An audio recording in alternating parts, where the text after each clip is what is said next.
Okay, so that was off time, but still pretty cool intro, right? Um, I'm gonna try to play that intro whenever I start the streams, but I had some technical difficulties with it, so apparently it started a little bit before I wanted it to start. But whatever, I mean, I'm doing an effort to try to make these a little bit better. I think that, yeah, it was a good intro, right? I think so, but, unfortunately, it started a little bit before it was meant to. By the way, question: can you hear me? Because as I said before, I was just trying a few things with the interface with the OBS Studio, so I don't know if my voice is sounding right now. By the way, on top of me playing with the OBS, also my throat. I'm a bit sick. I have a little bit of the sniffles, so my voice is not gonna be completely perfect. I might have to take a break after an hour, but we'll see. Hello everybody. So we can see that we have got Mr. J Gurama, we have Dragon Joe, Miss Dead Guy, and the Devil Wears Socks or Baphomet on Discord. Standing in the middle of the makeup store. Yeah. I'm sorry for the abrupt interruption of the usual intro with the cool intro, which is way cooler than the other one because it's more metal, it's got more punch, and it's got some of the animations that I've already been working on for the characters. Mr. J in the flesh. Nice. Okay, guys, so today I'm working with Samhain the pumpkin character. And as you can see, I've already shown you on Twitter and Instagram that I used a 3D model from Blender to essentially get the key poses right because the design is kind of complicated. Let's say that way, right? It's slightly hard to draw him consistently every single time, so I usually keyframe him in Blender and make him look way cooler with line work in Toon Boom because, of course, even though the model is very consistent, it's not that complex, but he is very boxy. You need to get right the perspective for the character. And as I was saying before, like, look at this for example. I had to fill in some muscle because the model is not exactly how I envision him in my brain either. So I just get the right perspective for a few things, and then I give him flavor with the line work. Because the boots have the same issue, right? They look consistent, but they lose that oomph that he has in the original design. So I'm adding those here, and let's keep going. I already started before because I didn't want to start completely from scratch because usually it's a very slow start. All right. So I was working on the legs, and I think I got them right. I probably gotta add a little bit of texture to the piece of cloth he's got here. And now I was working on the arms, and now I'm gonna work on the hands.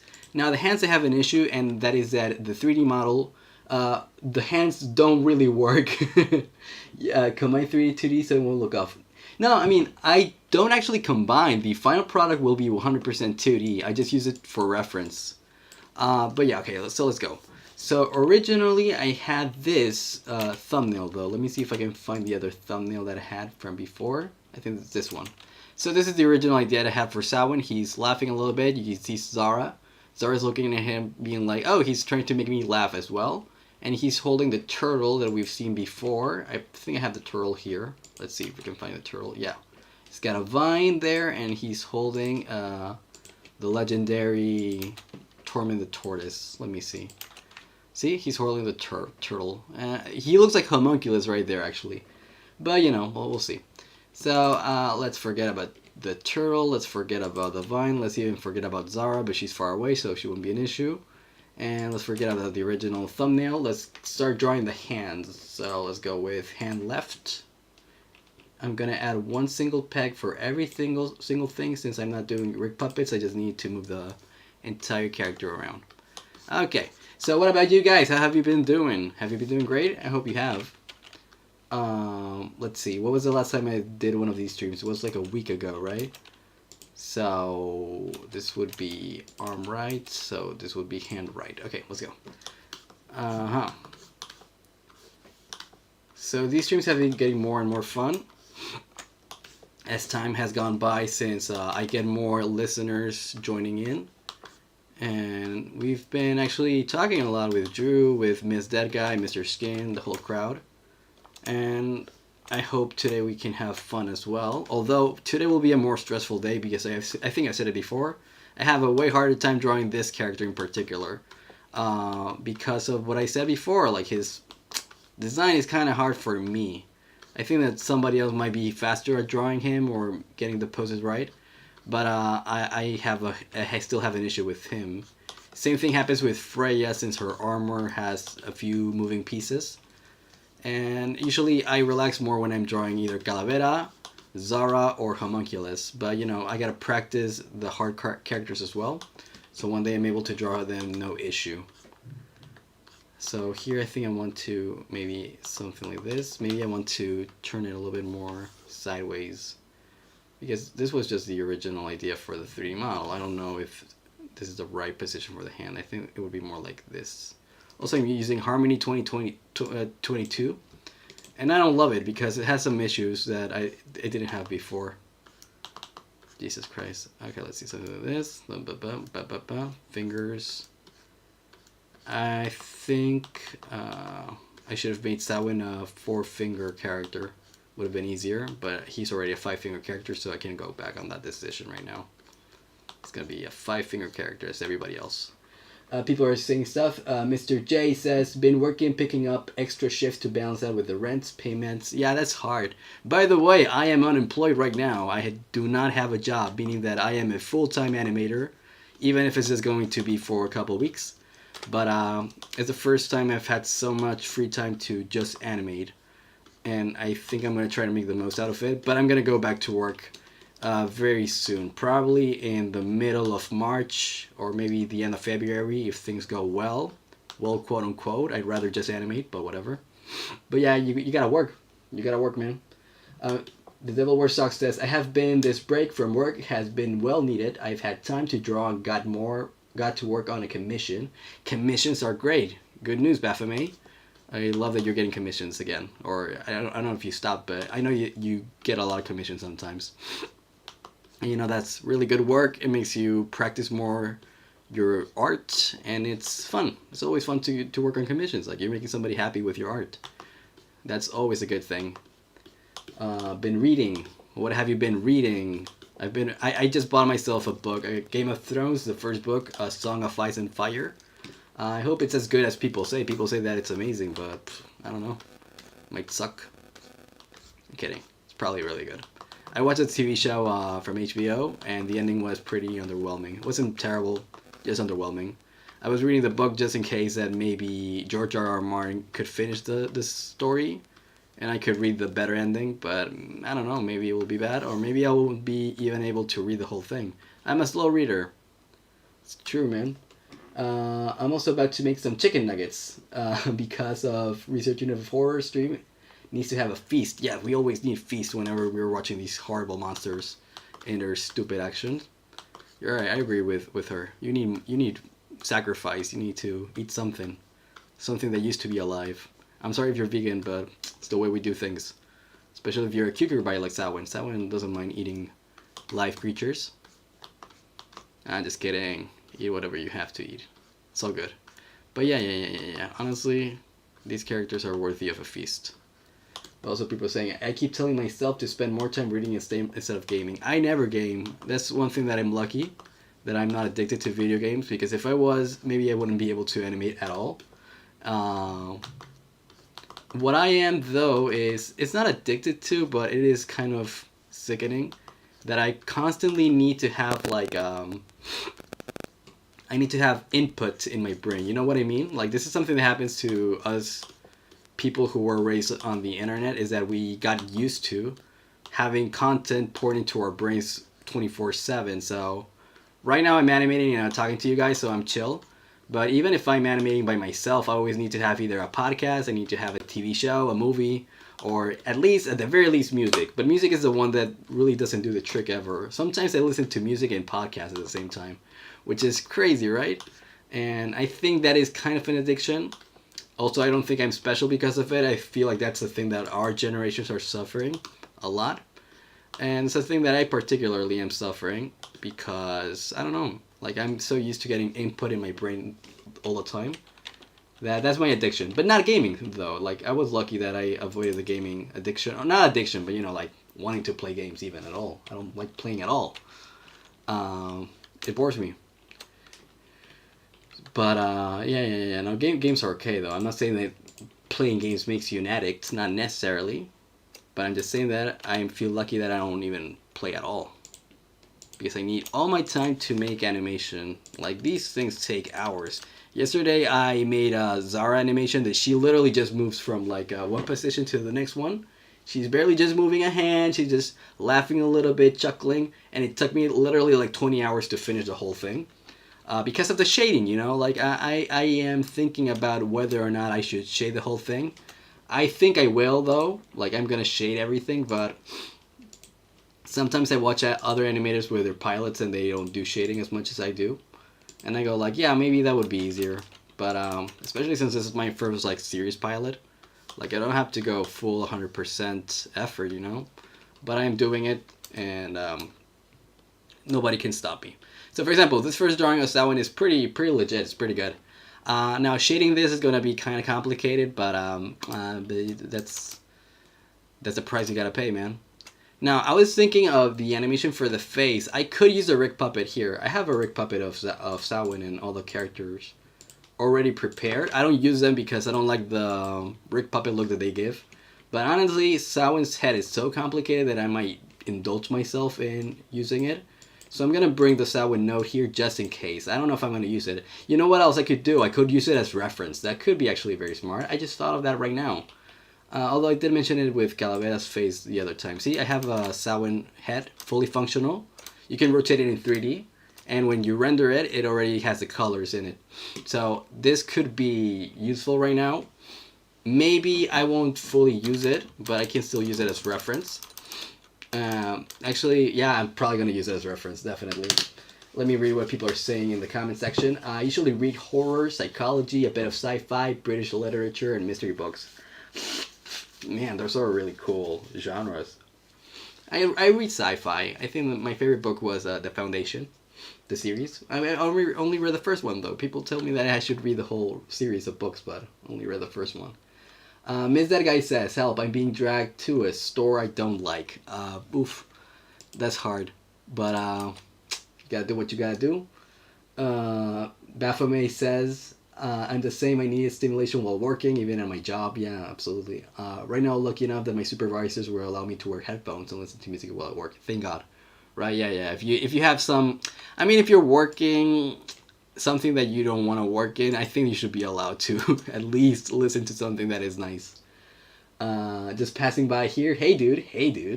And Mr. J. Garama says, it's okay to take a break, so I don't plan to play games longer than an hour because I've got other things to do. It's good. Keep busy. And the Devil Wears Socks or Baphomet says, and yeah, I definitely think not having shading makes the process easier, but the shading definitely adds more dimension and atmosphere, which is especially cool. But yeah, exactly. There you go. So Baphomet or the Devil Wears Socks just hit the nail in the head. Is that for this series in particular, we need a dark atmosphere. We need to make it look gloomy. So no shading would be a huge disservice to the characters' designs. So I think that this might be the case where you definitely need shading. Okay, so now I was thinking that maybe I'm gonna keep the legs and the torso still. I'm gonna go kind of anime with this animation maybe. What I mean with anime doesn't do motion 100% of the time. Some people already have realized this, some people have not. And even if you look at the 3D model, like the 3D model is, this is the other one. Same 3D model though. The 3D model is just moving the arms really. I can move the face inside of the helmet, but I can keep the body kind of still. I can still give it some motion, but honestly, I'm already working a lot on the hands motions and the face, so maybe I'm just gonna leave them, the torso and the legs still. For now, I can always change it because I'm using layers. If you use layers, you can always go back on your decisions. So it's not gonna be an issue. So that's that idea. I'm gonna draw at least one face or make one keyframe. So let's go to the puppet. Let me get rid of this guy. Let's go again with the Samhain head. I have it right here ready. I think that I will probably use it. Although I am using Harmony 2022. This one doesn't have the, I use a thing. Okay, no, I think I'm not going to use Samhain's head today then.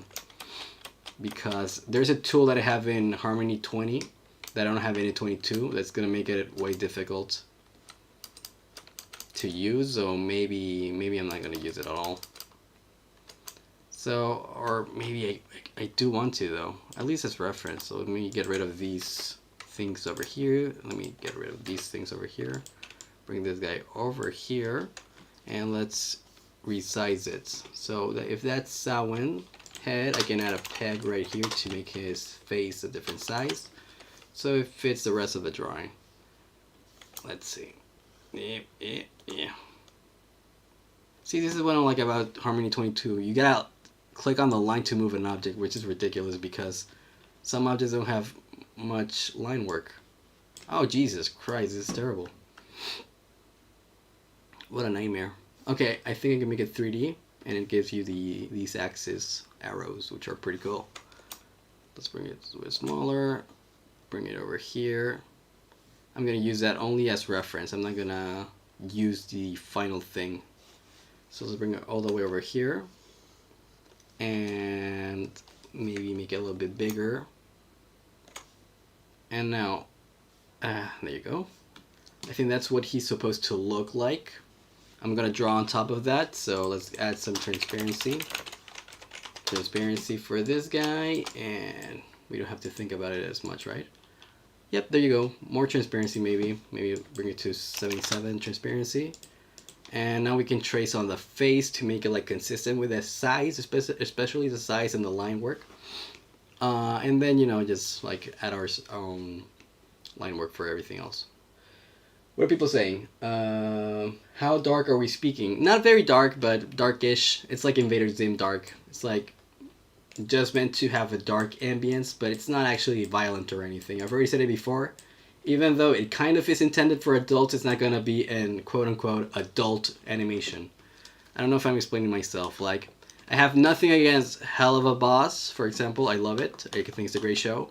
But that's not what I'm doing, for example. I don't like having consistently crass jokes or violence or stuff like that. As I said before, I have nothing against that kind of comedy. I enjoy it and watch it, but this show would not be like that. It would be more like Futurama. Have you ever seen Futurama? Something like that, meaning that it is kind of like raunchy, kind of for adults. It has some dark topics, but it's never trying to go really far into darkness or into dark humor. As I said before, I have nothing against edgy humor. I love it. I watch it a lot. I laugh when I watch Family Guy. I know that some people say that it's terrible comedy, that it did something horrible for adult animation. It was the beginning of the end, but I do like it.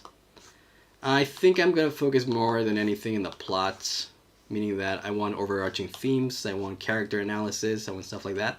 Even though I also have a lot of comedy intended for it. It's supposed to be funny as well. But dark, it's only superficially dark, really. But it's not dark. Like, I'm not going to have like one character kill other characters all the time or anything like that. Like, in this server, we value life. It's not gonna be just killing people, eating stuff. Although some people die. Some people will die. But you know, if you've ever seen Tim Burton or that kind of stuff, you know what I'm talking about. It's like gothic, kind of like Halloween inspired, obviously because of the pumpkin. But no, I'm not going full R-rated animation either. As I said before, I do enjoy edgy R-rated stuff. But I'm not making one of those things. I don't think all adult animation needs to be extremely edgy. Or extremely dark. Which is funny because mine is superficially very dark at least. But no, I'm not going to go far with darkness. There's a little bit of monsters, a little bit of Lovecraft, a little bit of mythology. But no, I'm not going all out. I should get rid of the helmet. And the helmet back. Where's the other helmet one? Nope, you stay. There you go. It's gonna make it easier. There you go.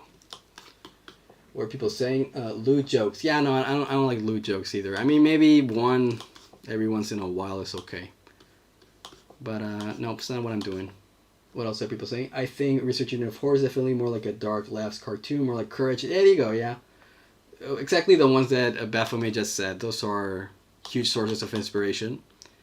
And the thing is that Billy and Mandy, I like it, but I always think that Billy and Mandy would be cooler if it could go a little bit further. You know what I mean? Like, it's very dark when you think about it, especially for kids. So I want to do something like Billy and Mandy, but without the the oppressive creative control of this is a show for kids. No, it's an internet show for now. So we can make it a little bit edgier, or we can go a little bit further with the darkness. But no, it's not gonna be raunchy. That's not the word I would look for. I love Billy and Mandy. I'm working on a reanimated episode of that show as well. I think it's gonna be really cool. Oh, Samhain, you silly pumpkin. Okay, by the way, Samhain is right now like 99% trace work. But I already worked on this drawing. It's a good drawing, so I can trace my own stuff. Tracing your own thing is always acceptable. Okay, guys? It's not... What's wrong is stealing. Tracing, okay, if it's your own thing. But stealing, not okay, because it's not your own thing. Okay, so now we have the main drawing of the face. Now my question is, am I going to move the face from one position to the next one? Absolutely. Let's not be lazy. Let's add another keyframe here. We can get rid of the original Samhain unless we need the thingy, the plant thingy, the stem. We need a stem still, so let's draw the stem as well. And then let's go with the rest of the thing. Oh my god, Samhain's so hard to animate, dude. Why did I make him so hard? Because the funny thing is that everybody else I don't have an issue with. Like when I animate Calavera and Zara, everything makes sense immediately. But this guy is always a pain in the neck. And Homunculus is amazing. It takes me like one day and I make a really good Homunculus animation. But that one's probably going to take me today, tomorrow, and Monday to just get something reasonably good for coloring. So it's going to be a nightmare. Okay, now let's get rid of this head. We don't need the puppet anymore. We only need onion skinning. Okay. I like dark humorous to a certain extent. Not dirty jokes, lewd disguised jokes, but that's just me, yeah. I constantly trace some of my OC's hair because I somehow make them deceptively simple. Yeah, no, hair. The character that I have the hardest time with hair is Calavera, actually, which is the one I've drawn the most. But yeah, his hair is chaotic as shit, so of course I'm gonna need to trace him a little bit. Okay, now let's see. Now, the good thing about pumpkins is that even if you rotate them, they pretty much keep the same shape on the outline. The place I'm gonna have to change him a little bit is gonna be the lines. Oh, by the way, I don't know why I'm focusing on the texture in the bottom when it's gonna be covered by the helmet. So, or slightly, no, actually, you know, it's partially only. So yeah, maybe I do gotta work on the outline below. We'll see. So as I said before, the shape is gonna stay the same, but I'm going to rotate him. So what's gonna change the position gonna be the lines over here. So now the question is, what would be the keyframe? Because he's saying like fear, torment the tortoise. So maybe go make him look a little bit more to the right and then go back to the initial position. So let's do that. So bring this line over here, this line over here, kind of. And this line finally kind of disappears. Not exactly, but almost. Like this. This guy comes over here, and this guy gets a little bit wider. So get rid of all these extra lines. So let's see. Yeah. If you pay attention, yeah, he does look like he's moving from left to right. I got rid of the texture, so now he looks funky. But I can fix that because I just gotta draw some extra lines. Okay, so for example, here, here, here, here, here, here, and here, here, here. Oop, this too high. Here, here, here, here, and here, here, and here. There you go. Now get rid of this. That helps a little bit. Yeah, it keeps the shape consistent. The bottom part is the one that bothers me a lot, though. So let's fix that as well. This, like this, like this, and like this. Also, the good thing about doing frame by frame is that you get to practice a lot. So you get better at art in general. I think I've gotten better at art just by animating a lot. So that's one thing that makes me excited, that I'm going to become one of those people who are just fast at doing stuff. Right now I'm not as fast as I want, but I feel like I'm getting there. And for example, this drawing of Samhain is getting done really quickly. That's always nice. let's see, this one as well. Dun, dun, dun, dun, dun, dun, dun, dun. Nope. Oh man. Okay, maybe this one needs another line over here. Dun, dun, dun, dun. And now he's got the texture below as well. Yep, that's good. What are people saying? What did I miss? I'm missing a few things. You haven't missed much, and hey, miss that guy.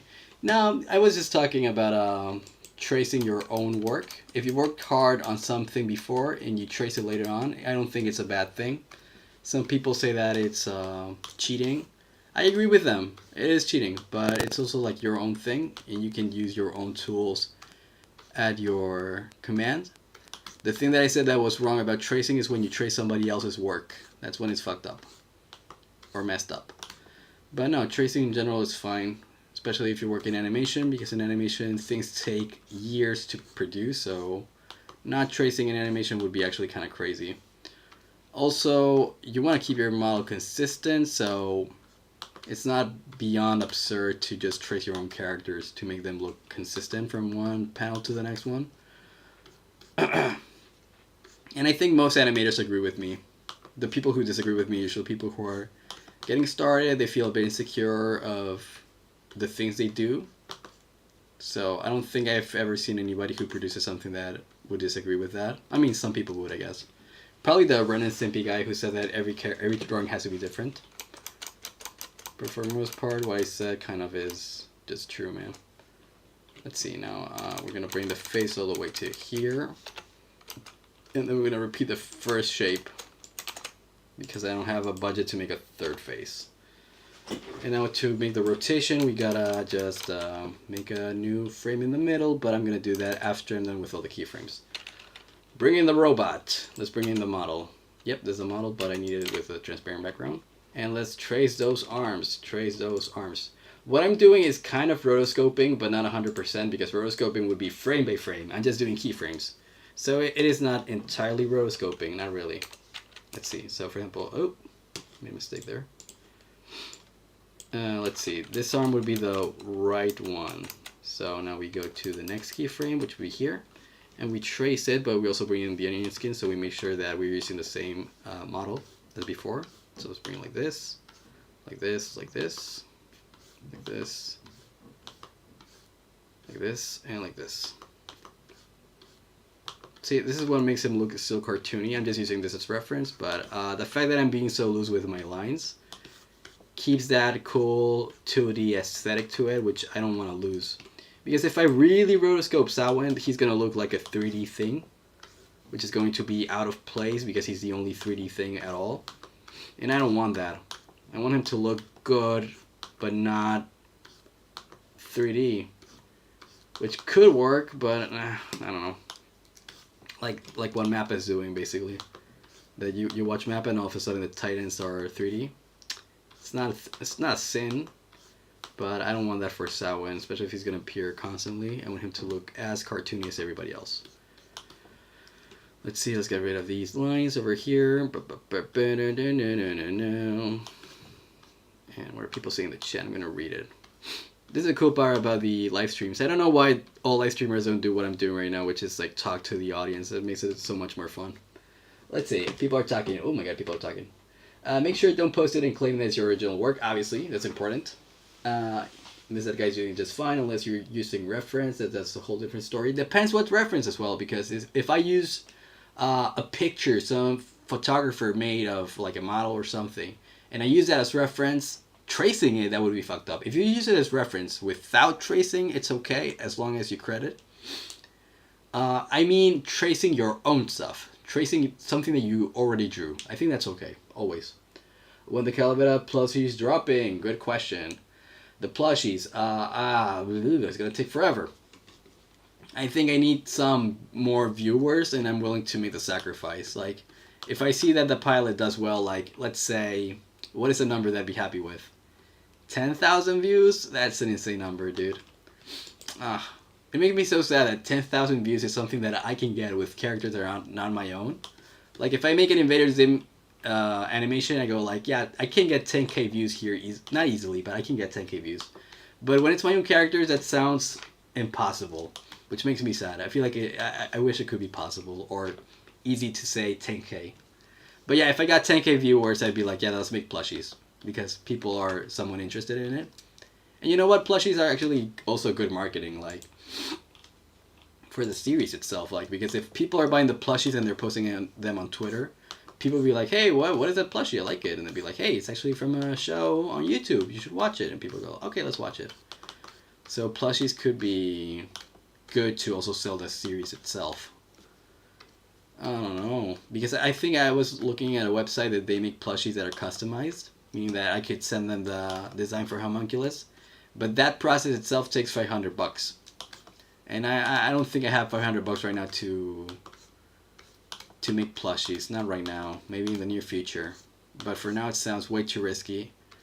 I don't think I have the buyers yet. I think I could get them eventually. So when I think that it is plausible, I will definitely make plushies. And definitely of Homunculus, the first character I'm making plushies of. Calavera and the rest, maybe, yeah, I can make like chibi dolls of them, I guess. But Homunculus is the guy that everybody wants a plushie of, I think. Myself included, I would love a Homunculus plushie. Be the best thing ever. Okay.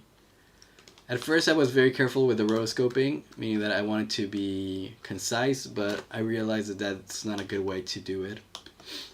It takes too much time and it ends up looking weird. This way, although I will be honest and I'll tell people, no, I rotoscoped him. I'll be like, people are gonna think that he looks 2D if I just go loose with the lines. I'll be like, no, it's technically rotoscope, but I know that's not noticeable because I was not careful with the rotoscoping. But look at that, he's already looking consistent from one post to the next one. That's exactly what I wanted. It almost looks like he's dancing. He's like dun dun dun dun dun dun dun dun, which is unintended, but it's pretty cool. Let's keep going. I was doing arm left, right? Okay, let's keep going with the arm. Now, for example, this connection was not in the 3D model, so I'm just gonna do it 2D, 100%. Like here, and here there was also another connection, but I'm not gonna need it because it's being covered by the torso. And now let's go with the third one. Let's add the final arm, keep posting, and then I can get rid of the 3D model. That's what's so cool about this model, is that I can just get rid of it once I'm done with it. And that's exactly what I want to do. I don't want to see it again for a while. Let's bring this guy over here, this guy over here, this guy over here. And also, this is like the Mickey Mouse ears phenomenon. Have you noticed that Mickey Mouse, even if you're looking at a 3D model, whenever he spins, the two ears are still looking at the screen? I'm doing that with the shoulder pads. Even though the shoulder pads do move around when he moves his arms, I always keep it so that these two dents are looking at the screen on both sides, which is not 3D. So that's what I meant with, he's still going to look 100% cartoon because of that kind of stuff. Nope, this is the wrong arm. I should just work on this one, though. But the volume is what I was having an issue with. So he's like so big that, I don't know. I really just don't know. I'm probably, if I do get enough practice drawing Samhain with the 3D model, I might just ditch the model completely, because honestly, like, look at these lines. These lines don't require a 3D model. Not really. So if I get good at like doing the perspective shots of him, that's it. 3D model's going away. I've seen people that have characters that are also very boxy and very big, bulky, and they don't need 3D models. So maybe I will become one of them. But since I want to make the pilot now, I can get practice while I produce the pilot this way. But eventually I think I'm gonna drop it completely. Let's see. Oh, my neck hurts. I'm gonna read the comments. Give me 1 second, I want to read the comments. Don't write so much. Okay, write as much as you want. The plushies. I was going to say that the same thing about Chainsaw Man. I think the way the move is smooth, but it feels strange. Looking at it because it's trying hard to achieve the 2D look, but the 3D aspect sticks out. Yeah, because Chainsaw Man is great though. I do like it. But it's true that it is kind of jarring. I think you get used to it, the whole 3D-ness of everything. But yeah, that's the thing with really rotoscoping stuff. If you really rotoscope something, it's very visible.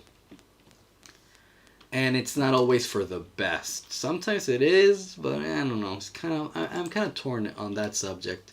On rotoscoping 3D models, I do like it for fight scenes that are really quick.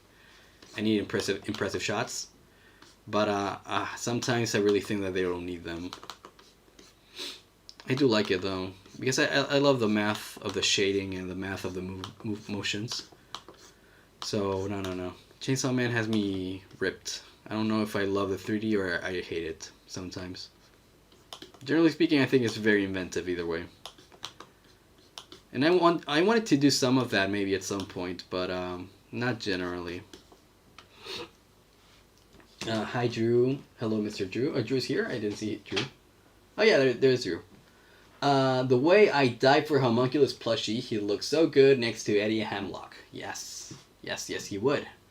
Why not later on you can make 3D printed figures? Okay, I could make those. Let's say you're using baseball players swinging the bat as a reference to get perspective, right?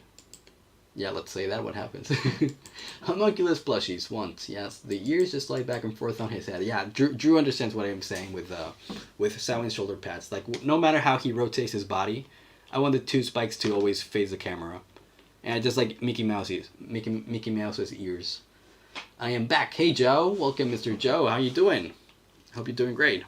We're doing okay here. We're just watching me struggle with Samhain's design and a 3D model. This kind of goes over here. Maybe something like this. So basically, what I'm doing right now is trashing the 3D model in the sense that I made the 3D model to get the calculations, but I'm not even 100% using it. I'm being like, yeah, that's you, but that's not what I'm doing here. I'm going cartoony all the way, which I think is the right option, honestly. But I don't know. I really wanted him to look accurate in every shot, but that would make the animation process that much more difficult, aka expensive. Which is what I've been thinking. I've been drawing for so many hours these characters that if I had to like put it down on like a notebook and calculate the budget for an episode, it would make me depressed. Because I think this would be an expensive show to make. I mean, to make it with the way I want to make it. And the thing is that I wanted to make it even better than it is, because obviously it's not the best it can be right now. But I want to add more work to it. You know, adding like maybe like highlights to the hair, highlights to the armors. And that's just more work to it, right? Because shading is already a lot of work. And I don't know. Like I'm thinking like compared to other TV shows like Peppa Pig, it would be too expensive to produce. So I gotta think realistically and be like, maybe we can do shading, but maybe that's it. Maybe even shading is kind of complicated. So now here I was thinking, my idea was that Samhain first is making the hands like that. And he brings it up, extends the finger all the way out, and then crushes it into like a fist. I think that would be really cool right here. So what I'm going to do is I'm going to bring out my camera, because not only do I use 3D models for perspective, I also use my own hands. So let's see, this fist would be like this. You're not seeing the camera because I have it here at home. But I'm going to bring the fist that I'm talking about that I'm going to use as reference. Let's see, snipping tool. Oops, sorry. This is called being productive and really quick. Okay, let's see. Let's bring it here. But yeah, it's not copying it. Why not? I'm trying to copy an image, but I'm not able to bring it yet. Edit, copy, bring it to hand.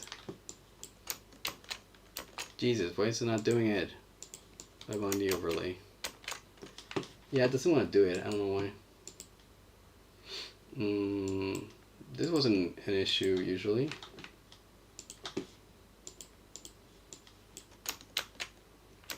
Yeah, it's not. Doesn't want to do it. Edit, paste, maybe.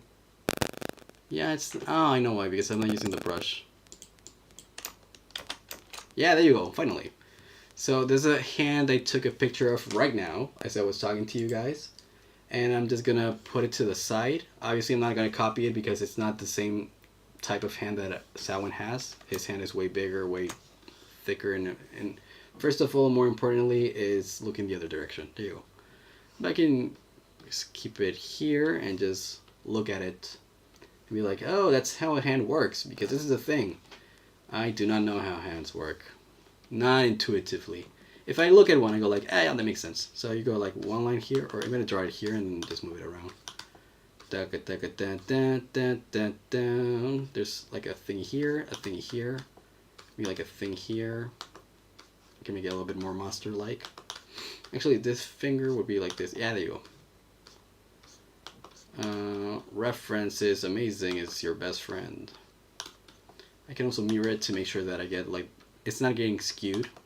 It's the thing that happens to me and every single artist. So whenever you're doing whatever, it doesn't matter if it's animation. But it matters more if it's animation. But in general, if you're doing any art, make sure to mirror your canvas every few minutes, because you'd be surprised at what goofy stuff you're coming up with all the time when you don't pay attention to that. Okay, so now let's make this a little bit thicker over here, make it boxier, like that. Doom.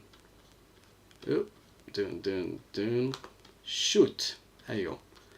Got it. So let's get rid of these excess lines and then make sure that it still looks usable. And the only thing I'm missing is going to be the thumb, which is going to really make it look like a fist, which is going to be the cool part. So maybe like this. Nope. Actually, you know what? Mirror one more time. There you go. And now I can see that it should be like this. Perfect. Well, I always use the word perfect very lightly. Maybe not perfect, but you know, like workable. It's like you look at this, you go like, yeah, that's a fist, right? I think you would. So now I bring this guy and I just put it where it should go, which is right here. And obviously make it way smaller. Yep. Ooh, a little bit smaller than that though. That looks reasonable. What are people saying? People are saying a few old Callaway clips were used all the way back in the old black and white Fleischer animation era for rotoscoping characters dancing and singing to Callaway's music. And you know what? Those I do like, because those are rotoscopes, like I said before. They are copying the movements because they're focusing more on the motion than the model. But the drawing are so loose that they really do not replicate the body of the person. So you only get the bones. You only get the motion, right? And they even add a little bit of that rubber hosey thingy. That makes it look like it was drawn 100% cartoony. I mean, it's kind of eerie because you know that the motions are real. You can sense it, but the fact that the model stays consistent with the art style makes it look great. That's not what Mappa is doing. Mappa is doing like the entire model. They're copying it. And that's why it looks so jarring, because it's like, I don't know, it's too accurate maybe. Mr. Skin says, are you emo? Am I emo? No, I'm too old to be emo. I think to be emo, you gotta be somewhere between 15 and 20. I'm way older than that, so I'm not emo. Baphomet says, same, I don't know how many hand and object interactions reference I've taken. Hands make no sense. Yeah, hands make no sense. Whenever you do something with your hand, you see it and you understand it when it's a real one. But when you have to draw yourself, like from imagination, why? Why do they work like this? It makes no sense. Callaway, from what I understand, was an old 30s singer. Yeah, he was a singer, exactly. No, but although he was a great singer, and he was, the thing that people loved about Callaway was his dancing. His dancing was amazing. Goth Uranium. Yeah, I can be a goth. I think goth can have a bigger range for age, right? I think goth can be even 40. I've seen a couple of 50-year-old goth and they pull it off.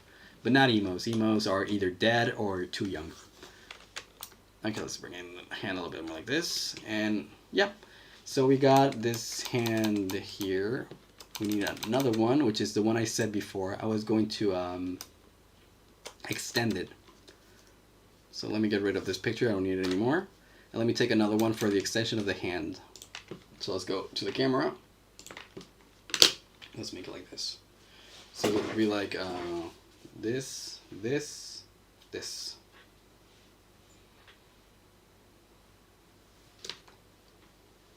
Oh, my face is in the middle of the shot.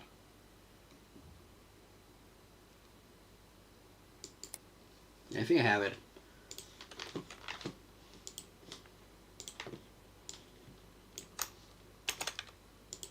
Give me one more second. I'm bringing in the drawing.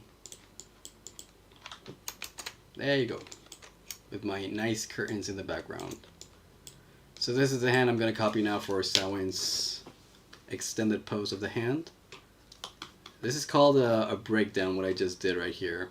Breakdown is when you create another keyframe between two keyframes, because really what matters is that here he's like doing the spooky hands right there, and then he's doing the fist, but something in the middle is going to give him more personality. So the fact that he's going like open and closed makes the closing of the fist that much more powerful.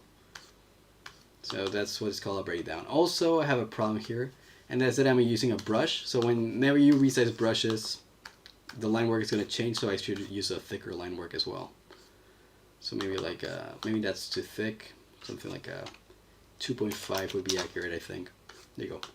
And let's just copy that hand. It would be something like this, like this, like this, like this. And Samhain's hand is essentially a box. So that's pretty cool. So whenever you draw these, it's kind of easy. Yeah, there you go. Oh no, made a mistake. Let's bring in all these lines over here to line work. And start cutting these jerks. Dirty, dirty lines. So yeah, this is what I do for hours, every day, all the time. And I wish it was my full-time job, honestly. I wouldn't change it for anything else in the world.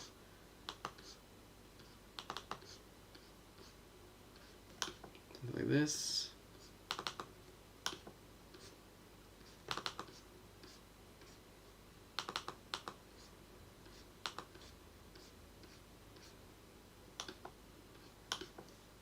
I think the pinky finger looks a bit goofy in a bad way. I'm gonna get rid of it. I'm gonna rework it later. I think I'm gonna work first on the middle finger, and the ring finger actually is coming like this.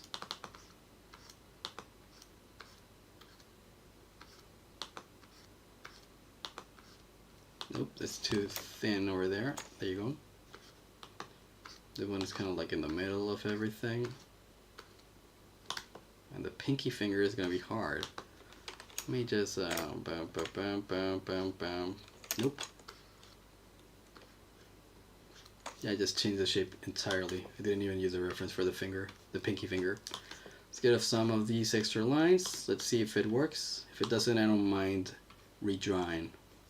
Redrawing is perfectly fine if the hand looks bad. Although I've noticed that whenever I do live streams, I don't do redraws ever. Because I kind of want to keep the stream going. But when I'm alone, yeah, maybe I would try like a couple more times. But here I feel guilty of if I'm not entertaining enough with my animation. So if I stay too long on one drawing, I feel bad for you guys. That's what happened the other day with the Invader Zim animation. That I was like, okay, I want to work with the legs of Zim, but it's getting so repetitive that I'm just going to move on to the next thing. So that's what's going to happen today as well. Like if I feel like I'm taking too long with one process, I'm going to be like, no, let's just move on to the next one. So you guys get a feel of what it is that I do in general and not just the tedious part. Because remember guys, animation can get really tedious no matter how magic it is. Like yesterday I spent 4 hours shading Zara animation. I just spent 4 hours just moving the lines for the shading. She was already moving. She was already a character in motion. She's talking, she's being funny, whatever, charming even. And I spent 4 hours just moving the lines to make sure that her shadows were consistent. And you would have hated to watch that, I promise you. It was really boring. I did it while watching the new movie with Ralph Fiennes. What's it called? The Menu. Really good movie. You should watch it, by the way. It's another thing. It's a fantastic dark comedy. It was really tense in the best way possible. It was funny. And, you know, great acting by Lord Voldemort. Lord Voldemort? Lord Valdomero. That's his name. Valdomero, not Voldemort. Okay, let's bring in this hand to the right position, which is here, but make it smaller. Smaller than that, though. Yep. Does that look good? I think it does. So let's see. This is key pose 1, 2, 3. And the third one has a fist. I might have to redo that fist because the line work is too thin. because of the resizing. If you resize, the brushes resize as well. So maybe I'm going to draw on top of that one. I'm going to bring it to the underlay layer. That way I can trace it easily on the line work layer. Okay, let's do it again. What are people saying on the chat? Let me read the chat first for a while. Anyone of any age can be goth. See, that's what I meant. Like, if you're 40 and you're goth, you're okay. If you're emo and you're 40, you're kind of being too ridiculous, man. The nugget feast is done. Nice. Baphomet has some nuggets. I wish I had nuggets. She's also made mac and cheese. Mac and cheese and nuggets. That's quite a combo. And I'm going to wash it down with water. Water. Okay. Water's good. People, you got to drink water. Water is good for your health. I've been drinking water because I'm a bit sick. My nose and my throat are pretty bad. So, oof. I got to drink water these days. No more Monster for a few weeks. Thanks for that mini history preview of Calloway. For real, I'm curious to know more about him and his ties. No. You should do some research on Calloway. He seems like a really cool guy. Uranium in his Calavera era. Yeah, no. I've always been quite Calavera, which is like, it's not goth, it's just dirty. Animation is life. It is. It is important to take care of yourself so you can continue to enjoy said animation. That is important. Breaks are a big part of animation. And Mr. Skin says, I can't wait for thick art lines. Yeah, the thick art lines, I've shown you how I make them. I usually make them post-production wise. That's a hell of a lot of work when it comes to animation. It's a lot of work, dude. It's crazy. It is. It is so much work. And I'm trying to make it like faster by doing stuff like, for example, I'm not sketching the keyframes anymore. And I think that makes the process way faster. You just in between the keyframes immediately. But even then, there's a lot of work to be done.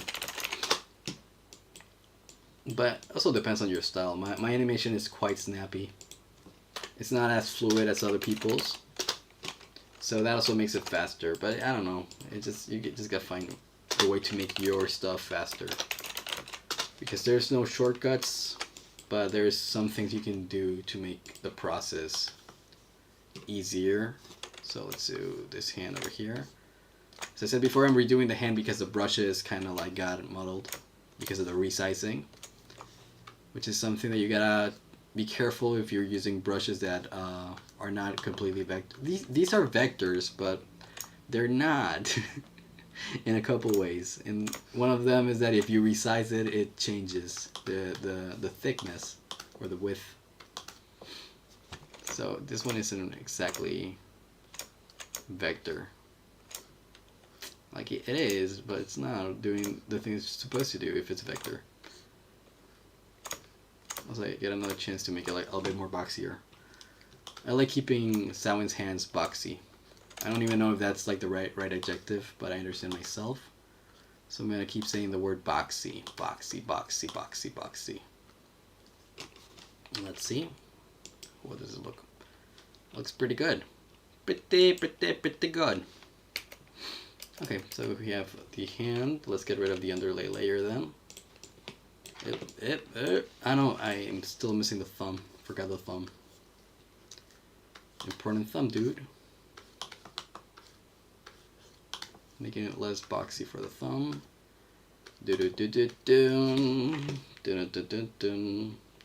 And now we get rid of the underlay layer. Okay, be gone underlay layer. Now we need to do the same process with the other hand.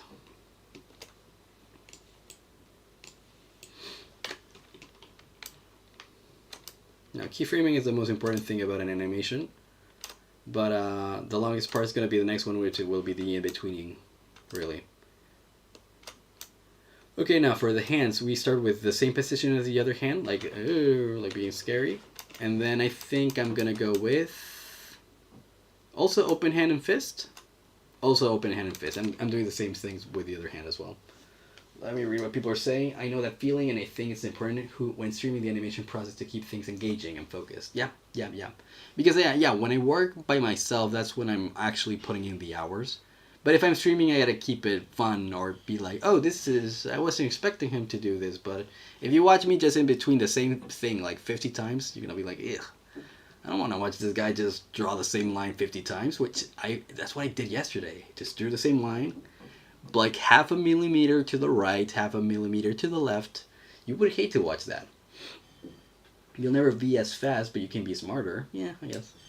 You like big boxes and you cannot lie. The thumbs are overrated. No, thumbs are not overrated. By the way, Baphomet sent something to the Discord. Let me see. Ooh, nuggets. Chicken nuggies. Yeah. Okay, let's keep drawing. Let's keep drawing. Let me focus again. So let's see. So now we're gonna draw the other hand as well. And I already said that I know what I'm gonna do. I'm gonna do the hands.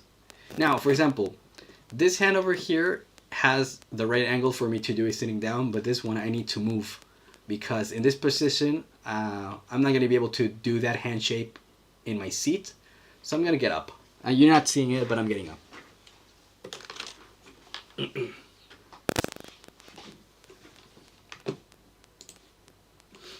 Give me 1 second.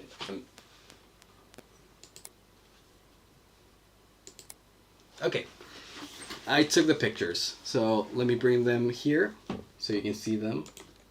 Which reminds me that it's good that I'm not streaming with my face on the screen because I wouldn't be able to take these pictures the way I'm doing it right now. Because if you're using the camera for one thing, you cannot use it for the other one. Or my computer makes it hard at least. I don't know if you can actually. Okay, let's see. Let's bring in this guy, which is the final pose for my hand. And so you can see I'm standing in that picture. Or maybe you cannot see it, but I promise you that I had to, like, literally stand up. Otherwise, I wasn't going to get the right shot. And now the other picture, I already have it here as well. Let me go use my cutter or snipping tool. And as I said before, this is not cheating. This is working smart. You gotta be smart, kids. Okay, no, not here. I want to bring it here. Oh, no, actually, it's the opposite. This guy needs to be here, and this guy needs to be here. Oh. I've said a couple times on Twitter that there's no point in trying to guess what hands look like. So I just stopped trying. I would go like, yeah, no, I'm not going to even try to just imagine what hands look like. I'm just going to use these as reference forever. I have no shame in doing that. I know there's some artists out there that have studied for years how to replicate hands without looking at them, but I don't have that kind of time. I am old. I need to make this pilot before I die, which could be any time, really. So I'm going to work fast, and I'm going to learn along the ways. Because right now, I'm actually learning, though. Like, I go like, oh, this is what this hand will look like coming from here, here, here, here, here. Maybe, actually, you know what? I'm going to give it a little bit of this curve. You can see that it has a little bit of a curve like this. Like, I'm going to add a little bit of that, actually. Oh, wrong place. There you go. Line will work here. So maybe bring this line over here, here, here, here, here, here, here, here, here, and then connect it here. Actually, it kind of looks good. That's a nice thumb. I wouldn't have been able to come up with this thumb by memory or by imagination.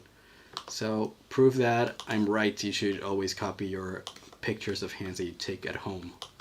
Never just try to imagine it. Unless that's your art style. Because, like, if you watch a cartoon, like a Cartoon Network cartoon, maybe real...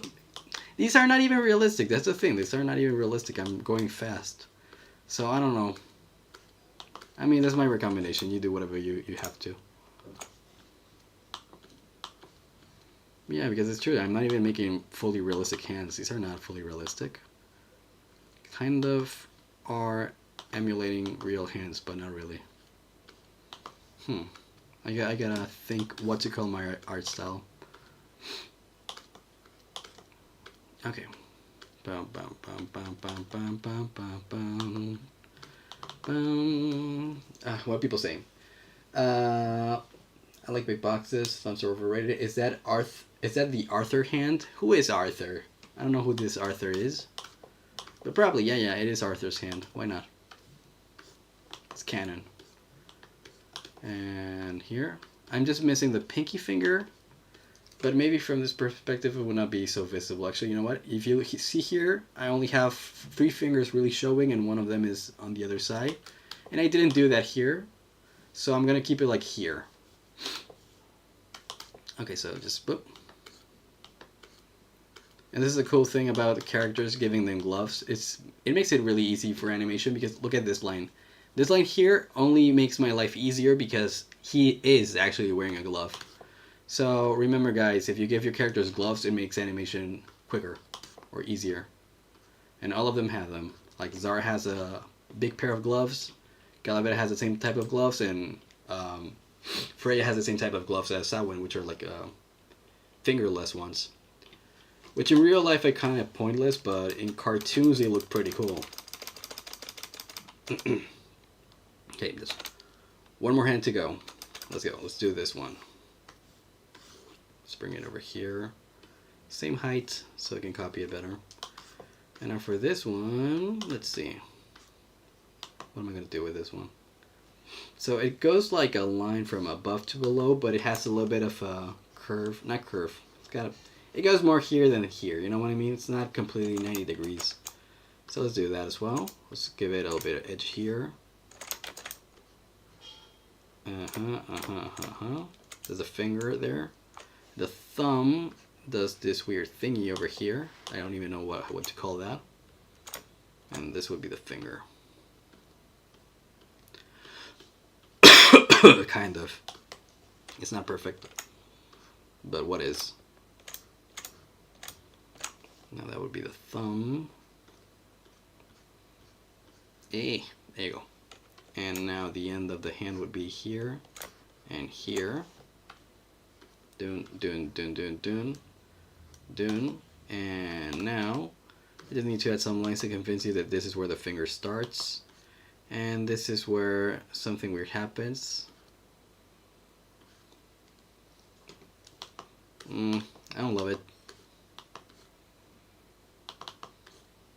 Let me make these bigger. Okay, maybe bring this guy over here. Oh, that could work. Let's see. It's not perfect, but I think that it does read as a fist, which is essentially what I want. I don't need to be like the Bernini of hands or whatever the guy's name was. But yeah, okay. It does read as a fist, kind of. I feel like the whole thing should be a little bit more to the left. Like this line and these lines over here. Let me see if I can do it. Oh, nope, not here. I bring these guys a little bit more to the left. And then get rid of the other ones that I'm not using anymore. And then maybe prolong the same vectors. See, this is what I meant before. It is actually vectors. But they don't always work like vectors. Okay, that's it's functional, whatever. What are people saying? I'll be happy carry research unit of horrors to the finish line. For you, you should something happen, which I hope for everything doesn't. You don't know Arthur. Oh, you mean that if I don't continue it, you would finish it? Thank God. Yeah, that's what really matters. If I die, Baphomet will try to finish it. So it's all good. I can die now in peace. So what does it look like? Beware the demon in the shell. Ooh, that's cool. Beware the demon in the shell. Actually, I just had an idea. So when he does a fist thing, this is something I did with Invader Zim. It says that I move the hand left and right. You know what I mean? Like I copied the same one, and I made it look like he was doing such pressure that his hand shook. So I think I'm gonna do that right now as well. I think I'm gonna do that in 4. So 1, 2, 3, 4 frames. New frame, and then we bring this guy here, and we just maybe move it a little bit more like here. So like ding, ding, ding, ding. You know what I mean? Like that makes it look like it's a really strong grasp. Although maybe I rotated it a little bit too much. Yeah, that could be cool. And then just copy this guy. 1, 2, 3, 4. Boom. Oops. Mistake. I make a lot of mistakes. 1, 2, 3, 4. 1, 2, 3, 4. Boom. 1, 2, 3, 4. Boom. And 1, 2, 3, 4. Boom. What does that look like? Let's see. Speak again, Samhain. Beware the demon in the shell. Beware the demon in the shell. I'm not entirely sure. But we can always change that later on, don't worry. You don't know Arthur? Wow, the Arthur show. You mean, oh, okay, Jesus Christ, I'm so dumb. Yeah, no, Mr. Skin, I do know what you mean now. The meme with the fist. I forgot about it entirely. Anyway, when animating while streaming, you can't let yourself get stuck on one thing for too long, because not only will it stay interesting, you'll be getting a lot of progress done.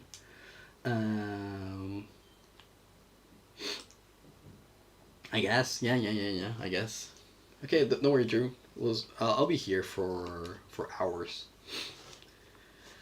But yeah. This fist motion maybe will look better in threes. You know, that's a good thing about technology. You can always try different things, and they're never forever. They always have. You can always just go Control Z. Let's see that again. Beware the demon in the shell. Yeah, in threes it looks better. Beware. In threes it looks kind of okay. And I don't know if I'm gonna do an in between them because I think I like how it looks like. So, what's the word for that? It looks like low frame rate. I think that can look good. And now I would just do the in-between for the arms and for the hands, obviously. And what else? And then the body, maybe give it the final design. Okay, I'm going to give it the final design to the body first, and then I'm going to do what I said before. And then animate the face in the end. That's going to be the last one. So let me look for the helmet. Oh, there's a helmet in front as well, right? Ooh, that looks way better. Yeah, I'm going simple with this animation, really. It's very anime kind of motion, like keeping one drawing consistently the same throughout the whole thing, and just change everything else. Yeah, okay, let's finish the design.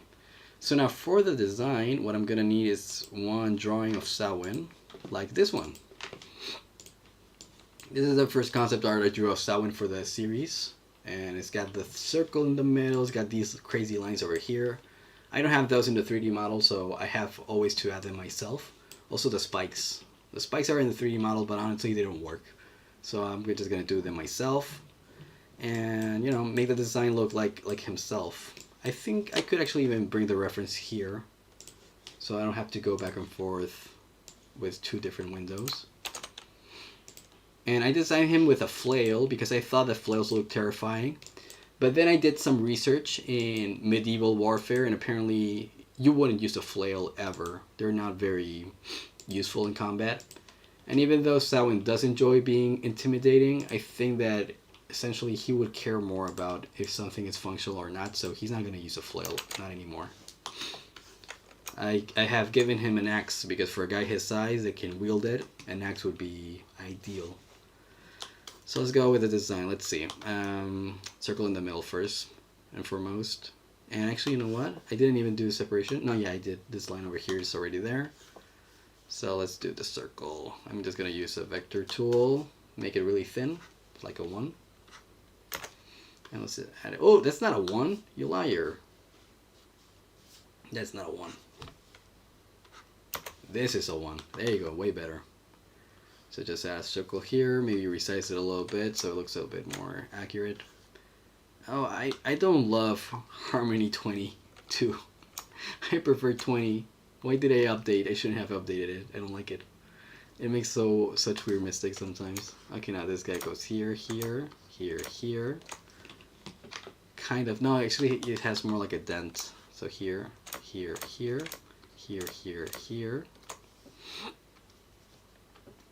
What I don't need, which is this. Oh, I know what happened. The actual line is this one below, right? Yep, I know it. This guy here.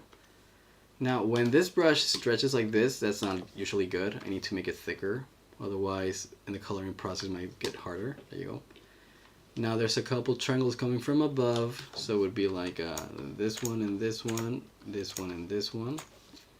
I'm not being completely accurate, but I don't care. It's a cartoon. It's an internet cartoon. I don't have to be 100% accurate. Although, they are quite thicker. No, I don't have to be accurate, but let's not be that lazy either. Let's make it thicker, though. Like this, and like that. Like this, and like that. Yeah, that's going to look a little bit more accurate to my very own design. I'm still not trying to be 100% accurate, but let's try it a little bit. Now for this line, I do think that it is in the model though. That is one of the few things that I did add in the 3D model. But you can barely see it, but yeah, the lines are there. So yeah, I can use them. I'm going to use the other one that's a little bit more transparent. This one. Let's go back to the torso layer, which is this one. We can do this, and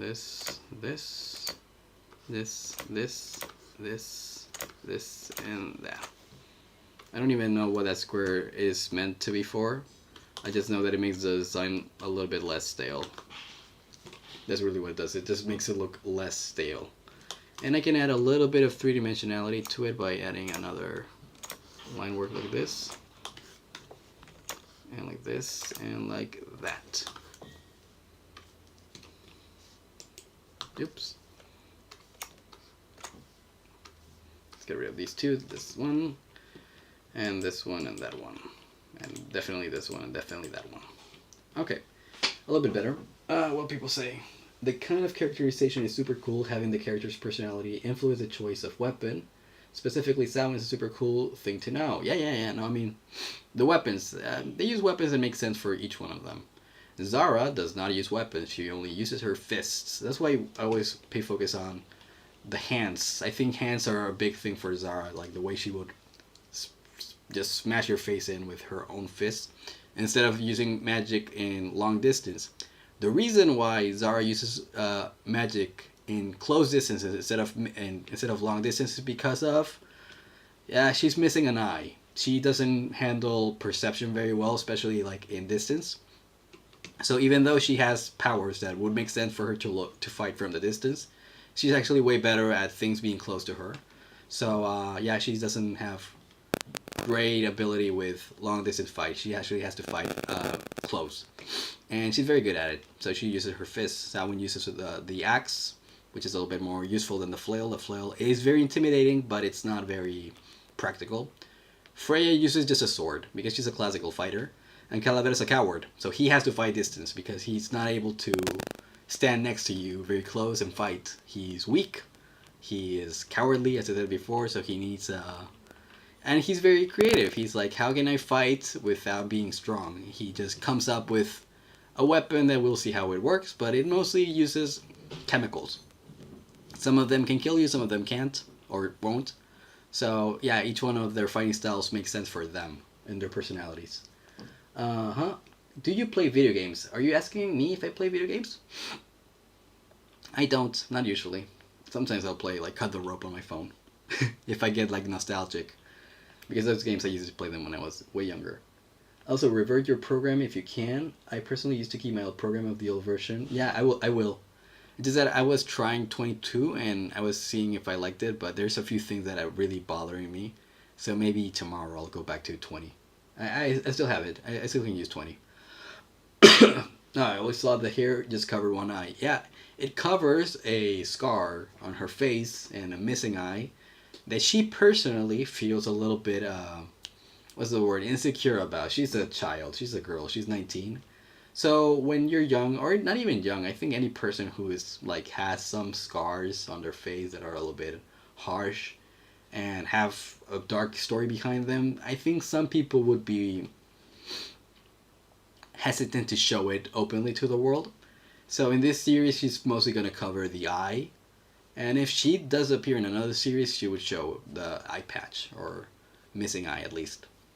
And no, she doesn't want to show her eye. She doesn't like it. She doesn't like acknowledging that she's missing an eye, and that it really bumps her out, that it really messes up her ability to fight with magic, which is ironic because she's the one that has the best tools to fight long distance, and she can't. So that's like ironic almost. It sucks. It's pretty tragic. I'll explain why she's missing the eye and how she came to fight fists with using her fist mostly. But eventually, it's like show don't tell, I guess, right? What else am I missing in the design for the torso? Nothing, right? I think the torso is finished. Let's go with the legs then. Legs, and let me get rid of the 3D model, which is bothering me. The legs, where are the legs? Is anyone else having trouble with the Patreon thing? Why? Yeah, so far I don't have any patrons anyway. Because the Patreon, the problem is that, what do you say? The Patreon have a few different, let's see, let's bring it over here. Yep. Whoop, whoop, whoop. Usually you come into Patreon and you start a page with your email. And when you come here, you have got a few membership options. Tip jar is only to like look at the Patreon itself. Like you get a couple animation and gifts. Supporter, you get fully animated sequences, which is pretty nice. And then as a fan, you start getting the possible prices, which is when it gets cool. Also, you get naming credits. Oh, you get naming credits with support as well. Okay, you get your naming credits really early on in the options. And as a fan, I added a few items that you can have after months. Like if you've been a fan for 3 months, you get a sticker. If you've been a fan for 6 months, you get a mini print. If you've been a fan for 9 months, you will get a shirt. No, you will get a poster first. So these are essentially for long term. If you want to have these items, you gotta wait a long time. So if you want to support the Patreon as a fan, think that you're not gonna get the prices right away. You will get them eventually. So that's that. You keep trying to make an account on there to donate, but it isn't working for me. Yeah, I've heard that Patreon is kind of hard. You need a bank account or a PayPal at least. I think that's an issue that some people have. That maybe you still don't have a PayPal or a bank account, and you most definitely would need one. I don't know. I can help you later on Discord. Like we can go there and figure that out later. But yeah, I would love to have one Patreon because I have 0 so far. But it would be cool to get one. Yeah, we'll figure it out. We'll figure it out. Let me go back to the YouTube. And let's finish these legs because these legs are incomplete. Ooh, did something weird there. Now the shoes have got the soles. They have also the bit on the end like this. They also have like a strap on, which makes no sense. Makes them look like sandals. They have also division over here and a splotchy thingy over here. And the kneecaps have these, and this guy has this, and that's it, right? Okay, easy peasy lemon squeezy. Let's go. So start to make it look pretty. Something like that. Something like this, and yeah.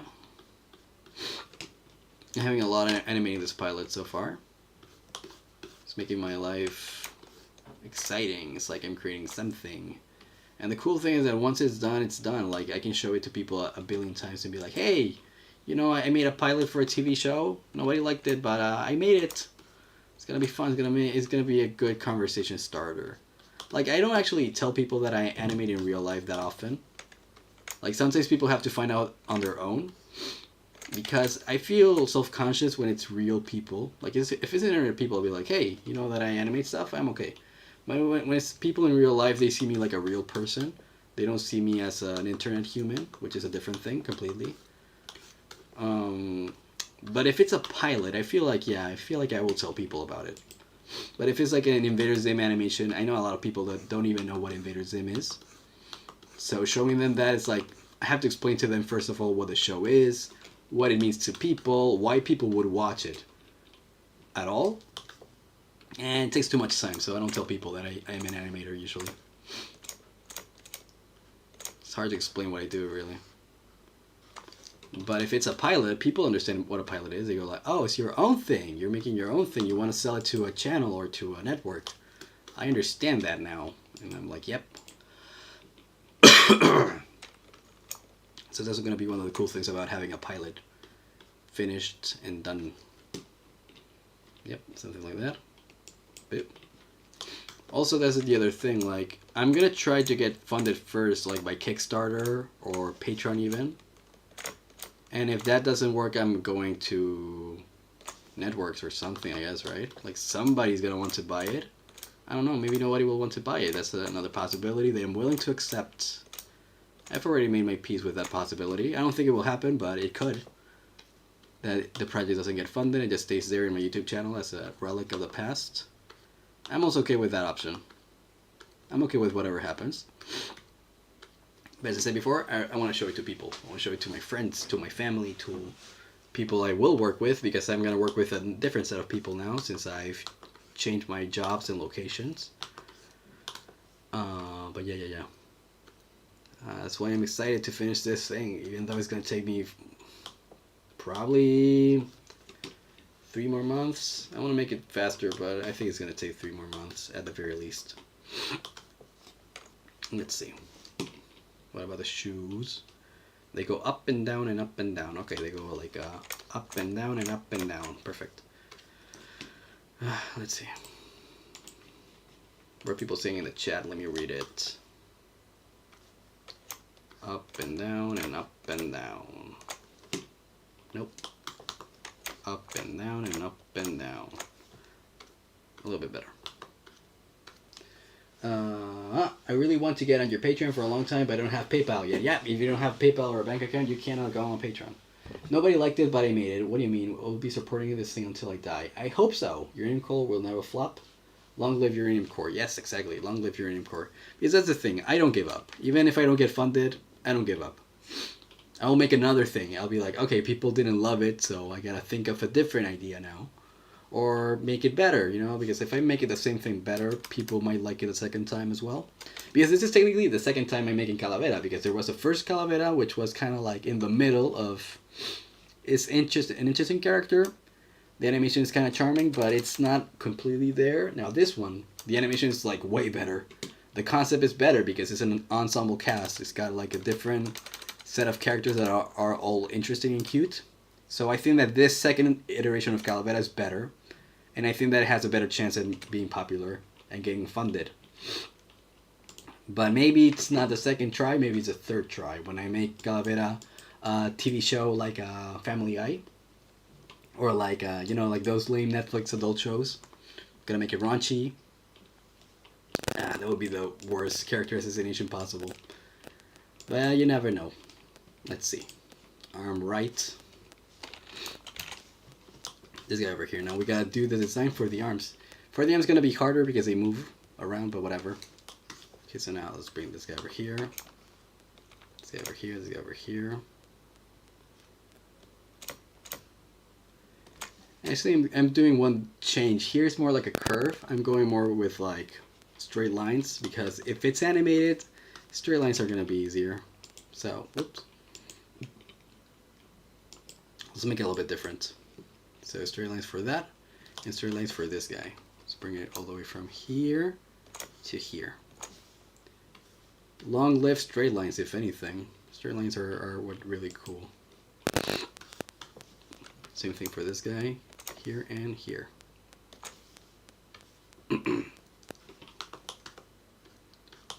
Yeah, and I'm talking about funding, which sucks because I wish I could just make art and be happy.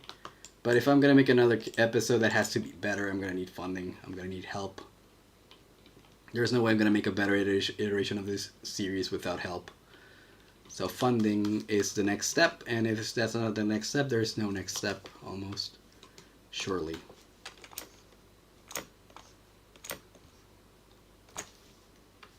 Oh, funding. What a nightmare.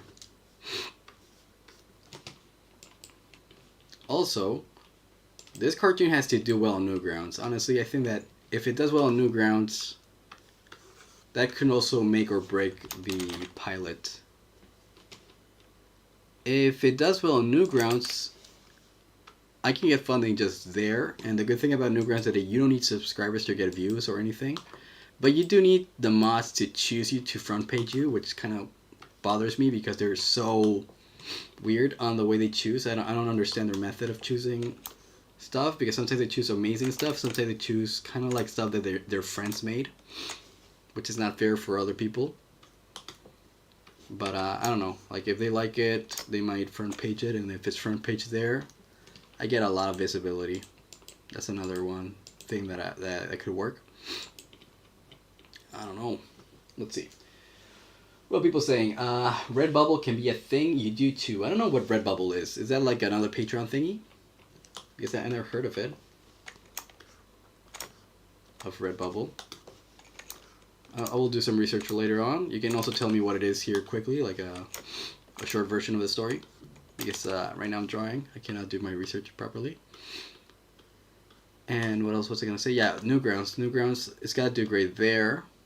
The good thing is that I think I've already shown it in the initial credits. Okay, I'm just going to come out and say it. Let me go to Twitter and bring you the guy that's voicing Samhain. Because you're already hearing him, by the way. Oh, where is he? Give me 1 second. Ah, there you are. Oh yeah, it's Gejiani. Okay, so I'm announcing it on the live stream for the first time officially, because I've already spoiled the name before with the initial credits. His name was there. Gianni Matrogano is the guy that's going to be voicing Samhain. He is a very popular YouTuber who has voiced some characters in video games. One of them has been Gabriel in Ultra Kill, which is a really cool game. And yeah, he's voicing Samhain. He is the voice actor for him. And if I tag him in Newgrounds, that's going to help because he's got visibility over there. So you should look at Gianni's stuff. It's really funny. We have a video together on Newgrounds, which is with the Joker, because he voices the Joker a lot. And, I'm just saying that having Johnny on board really is going to help the product a lot. Or not the product, what's the word? Yeah, the project. It's going to help the project a lot having somebody so talented and with so much visibility.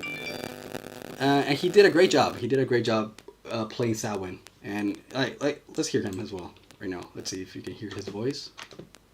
Beware the demon in the shell.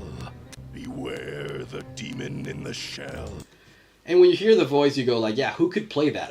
Like, honestly, there's not that many voice actors on the Twitter sphere or the YouTube sphere that could play that voice that well.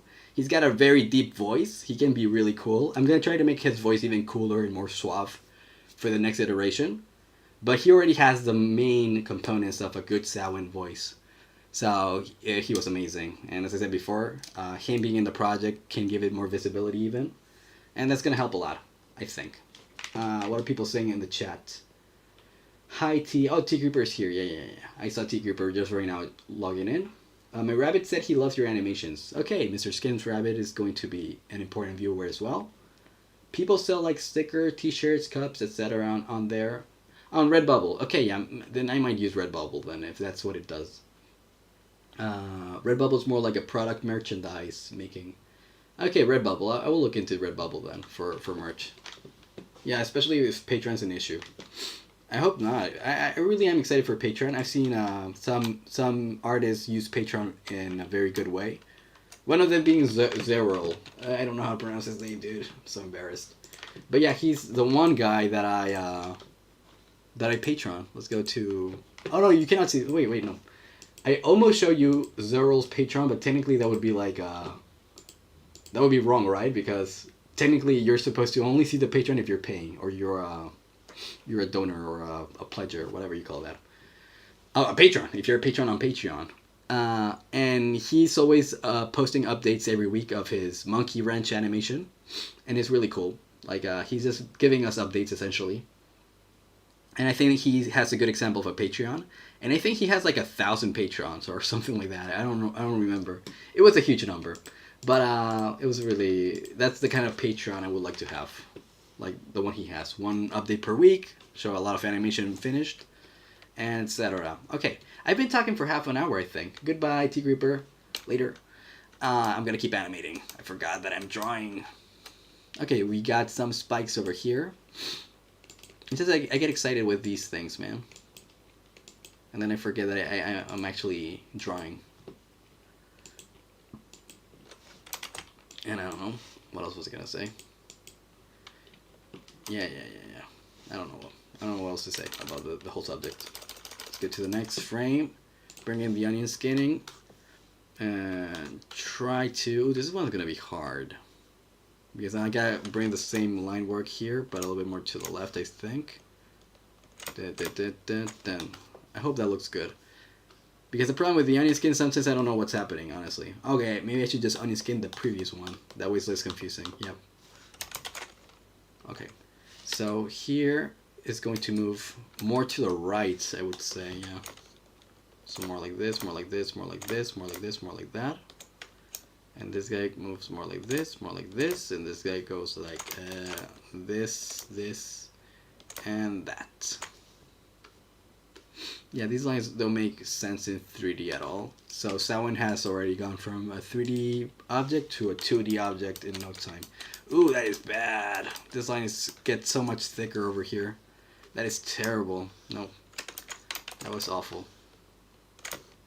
Like this would be a little bit better, and even that might be bad as well. So maybe I have to redo that line one more time. Yeah, that's not good, man. That's not good. Yeah, it's also this line as well. This one should go more like this.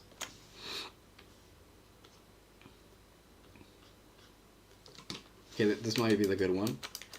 It's better, but it's not the good one yet because this one also has to go a bit higher. So let's try to do that. Like this, maybe. Boom, boom. Yeah, a little bit better. It got longer as well. It's not good. Let's try this. My cough is starting to come back. Okay, now that looks a little bit more consistent. Not 100%, but it's workable. This, I think, is probably more of a future event, but would you ever have the voice actors featured on your streams to talk about a show or anything like that? I was planning on inviting Nelson, who plays Calavera, one day, but I think I'm gonna do that once I move to Arizona, because right now I'm in the process of moving to a different place, and you know, once I get to Arizona, I think I'm gonna have enough liberty to stream as many hours as I want, make as much noise as I want, because right now I'm sharing an apartment with other people, so I have to be mindful of them. But yeah. I would like to have Nelson Abrego for the first one that I do in Arizona. I think I'm gonna have him. I'm gonna ask him, of course, if he wants to join. I think he will want to because he's very excited for the project. Johnny's gonna be harder to get because he's already way busy doing a lot of projects. But if I'm able to, I would love to bring Johnny as well, and then Ariana Rosario as well, and Megan Kelly. Those are the other two actors. Megan Kelly and Ariana are also incredible. But the one that I have more communication with in back and forth style is definitely Nelson Abrego. So I think Nelson would be the candidate that most would want to join the stream. And then I would try everybody else as well, of course. You know? Set a date apart, be like, yeah, we're just hanging out with people, we're just talking. And they might be into it. I know that Johnny was actually surprisingly interested in being part of the project. Like, you would think that somebody that big would be like, this is just a small thingy on YouTube. But no, he's very encouraging, actually. He is a sweet guy. He did tell me that he was busy and blah, blah, blah. Like the usual, like he did have to take time out of his day. But he was like, hey, your characters look cool. I like your work. Because he had seen the Joker animation I made with his voice. So I did catch his attention, and he was like, yeah, this sounds exciting. Yeah, I'll be part of it. But I don't know because the thing is, he is busy, and he was really quick, though. Like, he was very busy. He had, like, a recording session, and he gave me my sound lines in, like, a week or something like that. He was really quick, really professional. He's very busy, but if he organizes himself, he can do stuff. But I've noticed that he also does streams himself, like on his YouTube channel. He joins other people's streams. So I think he has a tight agenda. And, I mean, I don't want to be too humble is the word, maybe. But I don't think that I'm on the level that some of the people that ask him to join his streams are, honestly. So I don't know if he's going to be able to make time for me. I'm going to give it a try, though.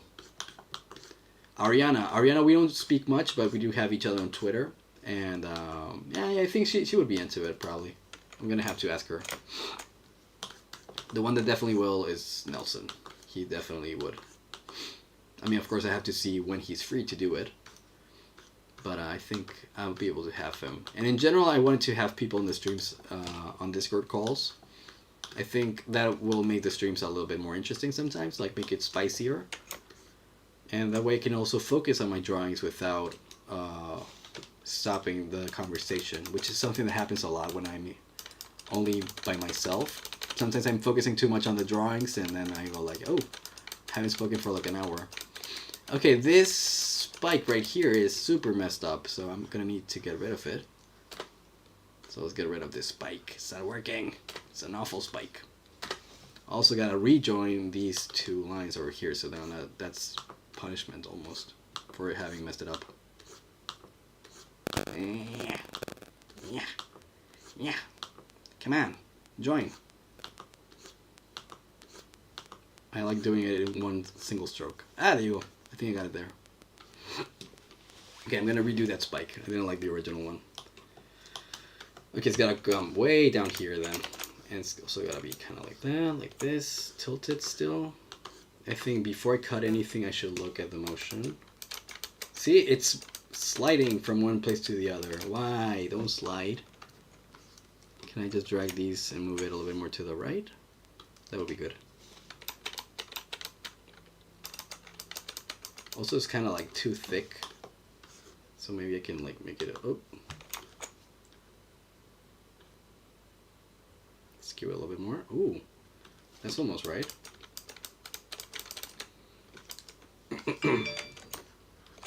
More to the right, come on. I think I got it. Yeah, that looks good, finally. Okay, let's keep going then. Let's keep moving with the animation, the keyframing, and the whole thing, the shebang. People are saying, Nelson is cool. He followed me back on Twitter. Yeah, because he saw that you're a big fan of his character, because he is Calavera. So he really enjoys when you say positive things about the character. A lot. So that makes sense. Nelson's great. Maybe I should genuinely attempt to be more active on Twitter. I don't know. It's already a lot trying to juggle 2 Insta pages. I might gain more traction there. Honestly, I will tell you this. I've gained less traction on Twitter, but the people that I've gained traction with have been insanely talented. So on my end, I would recommend Twitter because I've had such a great experience there. Like on Instagram, I never spoke to big creators, but on Twitter, for some reason, they're more accessible. I don't know if that's true. It's just maybe been my experience. But from day one, since I got there, I've been talking to people like Dubis Gubis, who is a huge YouTuber. Marcus Shaw, because of the Invaders Zim thing. I got into contact with Nelson, Gianni Matragano, people like that. And I'm like, oh, maybe... And I promise you, I have like way less followers on Twitter than Instagram. So maybe not a bigger following, but you do get more direct contact to people. And that's been my experience at least. On Instagram too, that I never tried that, but I've had more. I've gotten more like followers on Instagram than on Twitter. But Twitter has that advantage that for some reason you can just talk to people. Like people could go like, "Hey, I want to talk to Selena Gomez." You just talk to her and she might reply. She might not reply, obviously. She's Selena Gomez. That's probably too big of an example. But yeah, and what other creators have I spoken to? I've spoken to the guy who made the, the guy who made that Breaking Bad edit with Walter White, riding a cart in the rainbow thingy. What's the name of that guy? It was like Bit something. Yeah, I talked to a guy who made a huge meme, and he's just a guy, obviously. Like he's not nobody special. No, I mean nobody's special. I mean, like he is special in the sense that he works hard on his memes. Chiptune, I'm talking about. And I don't know, we just had like a back and forth for a while. I'm like, that's so weird that I'm talking to a guy who has a video with like, I don't know how many million views. But on Twitter, I've noticed that people are just people, even if they have millions of views on YouTube, which is something that I never felt on Instagram. On Instagram, I always feel like they're above me because you don't have as much access to them. And on Twitter, it's more like, it's an equalizer. It's like we're all the same almost, even though some people are huge. And they are, but you can just talk to them, and they might find you annoying and just block you. They have that right still, fortunately. But yeah, I just talked to Johnny, was like, hey, I have a pitch idea for you. He was like, oh, I'm gonna read it. He read it, he liked it. That wouldn't have happened on Instagram, I think. I don't know, maybe it would. Maybe Twitter more like a networking platform. Yes, Twitter like a networking platform is huge. Yeah. No, but the funny thing about Twitter is that I've used it as a networking platform a little bit more. But I haven't had that much success with animators, which is weird because that's what I am. I've had success with like other types of creators and definitely voice actors. It's been great for hunting talent in the voice acting regard.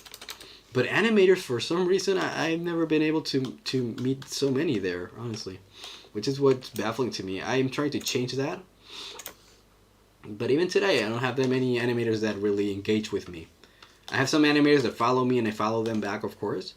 But I don't know, we don't engage. So I don't know if I'm using it wrong or I'm being too cold to them. Maybe I should be more friendly.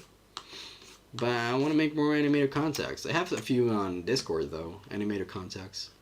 But not on Twitter. That's actually something to think about. Hadn't thought about it that way until right now. Why don't I have animator friends? They don't like me. I'm the ugly kid in the animator school, probably. Okay, no problem. Okay, so now this arm's starting to look good. It's got the spikes. It's got the shaky fist. I like it. Let's go with the other arm and do the same process. So now let's go with the first keyframe. I'm gonna do exactly the same I did with the other arm. So let's bring in some lines over here, some lines over here. Bam, bam, bam, bam, bam, bam, bam. I'm gonna tell my mom that the other animators bully me. What are people saying here? I got an idea similar to that live stream hangout idea. Would you be okay if someday you and I could do a live stream with my friends, Celebrity Examic or Stanley Orr, maybe? If they're gonna be engaging and fun, of course I can have other animators on the stream. I would love to have animators on the stream. That would be really cool. But yeah. We would have to set that up. The Discord call, the whatever, and get to it, man. Like, yeah, I agree with that idea. It's gonna be cool. Having more people in general in the calls. Or the live streams, I mean. My throat hurts. I had a little bit of water with lemon juice and honey before. I think I'm gonna have a little bit more later because it's starting to hurt again. Why does disease have to exist? Why can't I be just healthy 100% of the time? Okay, let's see. Now we gotta do the onion skinning, but now with the future version of that.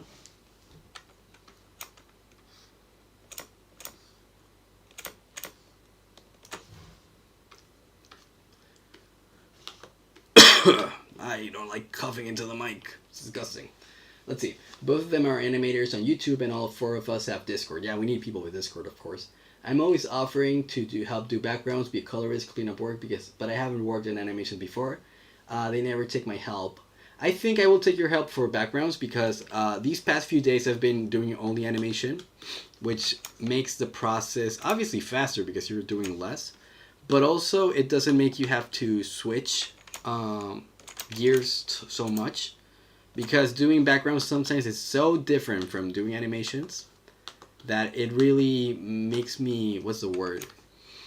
Like, if you switch gears that quickly, it takes some time to adapt back to the other thingy. So maybe if I've been animating for 7 hours and I start doing backgrounds for 4, I will take like an entire hour to go into background mode. It takes me long to even just start backgrounding. And definitely vice versa. If I've been backgrounding for 3 hours or whatever, then when I go back to animation, I gotta like go back to animation mode, which is way different. And yeah, maybe I can take your help for background. And by the way, my backgrounds have this advantage, which is the following. I'm gonna show you, and I've already shown you before, is that they already have the positioning planned. Like, this is the background for this shot in particular. By the way, there's a floating hand there I should have gotten rid of a while ago. Let me do that now. Is it this one? Yeah. So this is the background, right? So you, whoever does the backgrounds would just have to add trees on the right and then add the floor here in the middle. Maybe the sky, just copy another sky that I already have, add a moon here, and obviously the drop shadows of each character. It's not a lot of work, but this background would take me maybe 2 or 3 hours to finish. And if somebody wants to help with that, I will totally be up for that. The problem is that right now I have a negative budget, so I like to pay artists whenever they help me. So I would feel bad to just have you draw backgrounds with no money as compensation. So maybe I would think about it twice, even like asking for help. But that would be the task. These are actually kind of easy tasks, but I don't like going back and forth between animation and backgrounds. As I said before, I've already finished 2 or 3 shots where I have no backgrounds. So I don't know. We can talk about that later. Like, once I get a budget, because right now I have a negative budget actually. Yeah. I mean, I'm not in debt or anything, but I have no money to. I already spent money on the voice acting. It was great. I think it was a great investment. I would not change any investments I made on my TV shows, on my animations. But I ran out of animation money right now. That's why I'm working alone. And that's why I want to have the Patreon active. Once I have the Patreon active, whatever money comes from the Patreon, I'm going to use it on animation. I'm going to hire more artists. I'm going to use it for the voice actors and whatever. It's not going to be for me because I already have a daytime job. I don't need the money. I need them. My animations need the money. This is a different entity. It's not me. What are people saying? I'm getting more people to join the cult. I got my other friend into the series. That's good. Yeah, yeah. That's another way to support. Like, helping me with backgrounds, animation, cleanup. That's cool. But also having other people join the cult of the pumpkin. That's also going to help. I don't have a proper portfolio and I don't share my practice pieces on my page, so I can understand why they may not trust me. Yeah, you need a portfolio.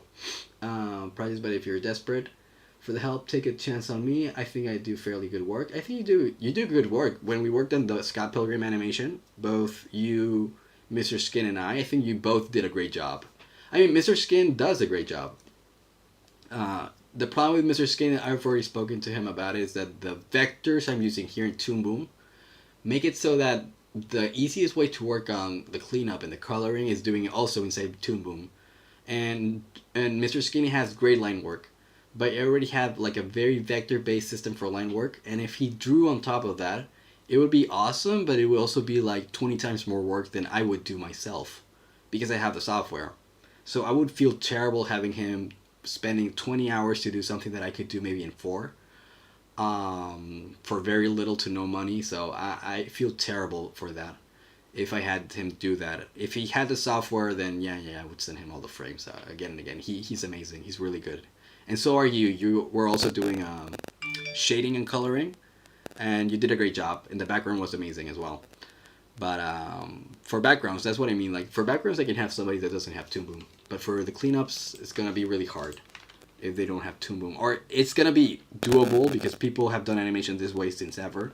But here I just use a color tool and I go blick, black, blick, black, blick, black, and I change the layers composition, and it's very easy for me. But if you did this on Photoshop or Krita, that would be so tedious. But yeah. What else are people saying?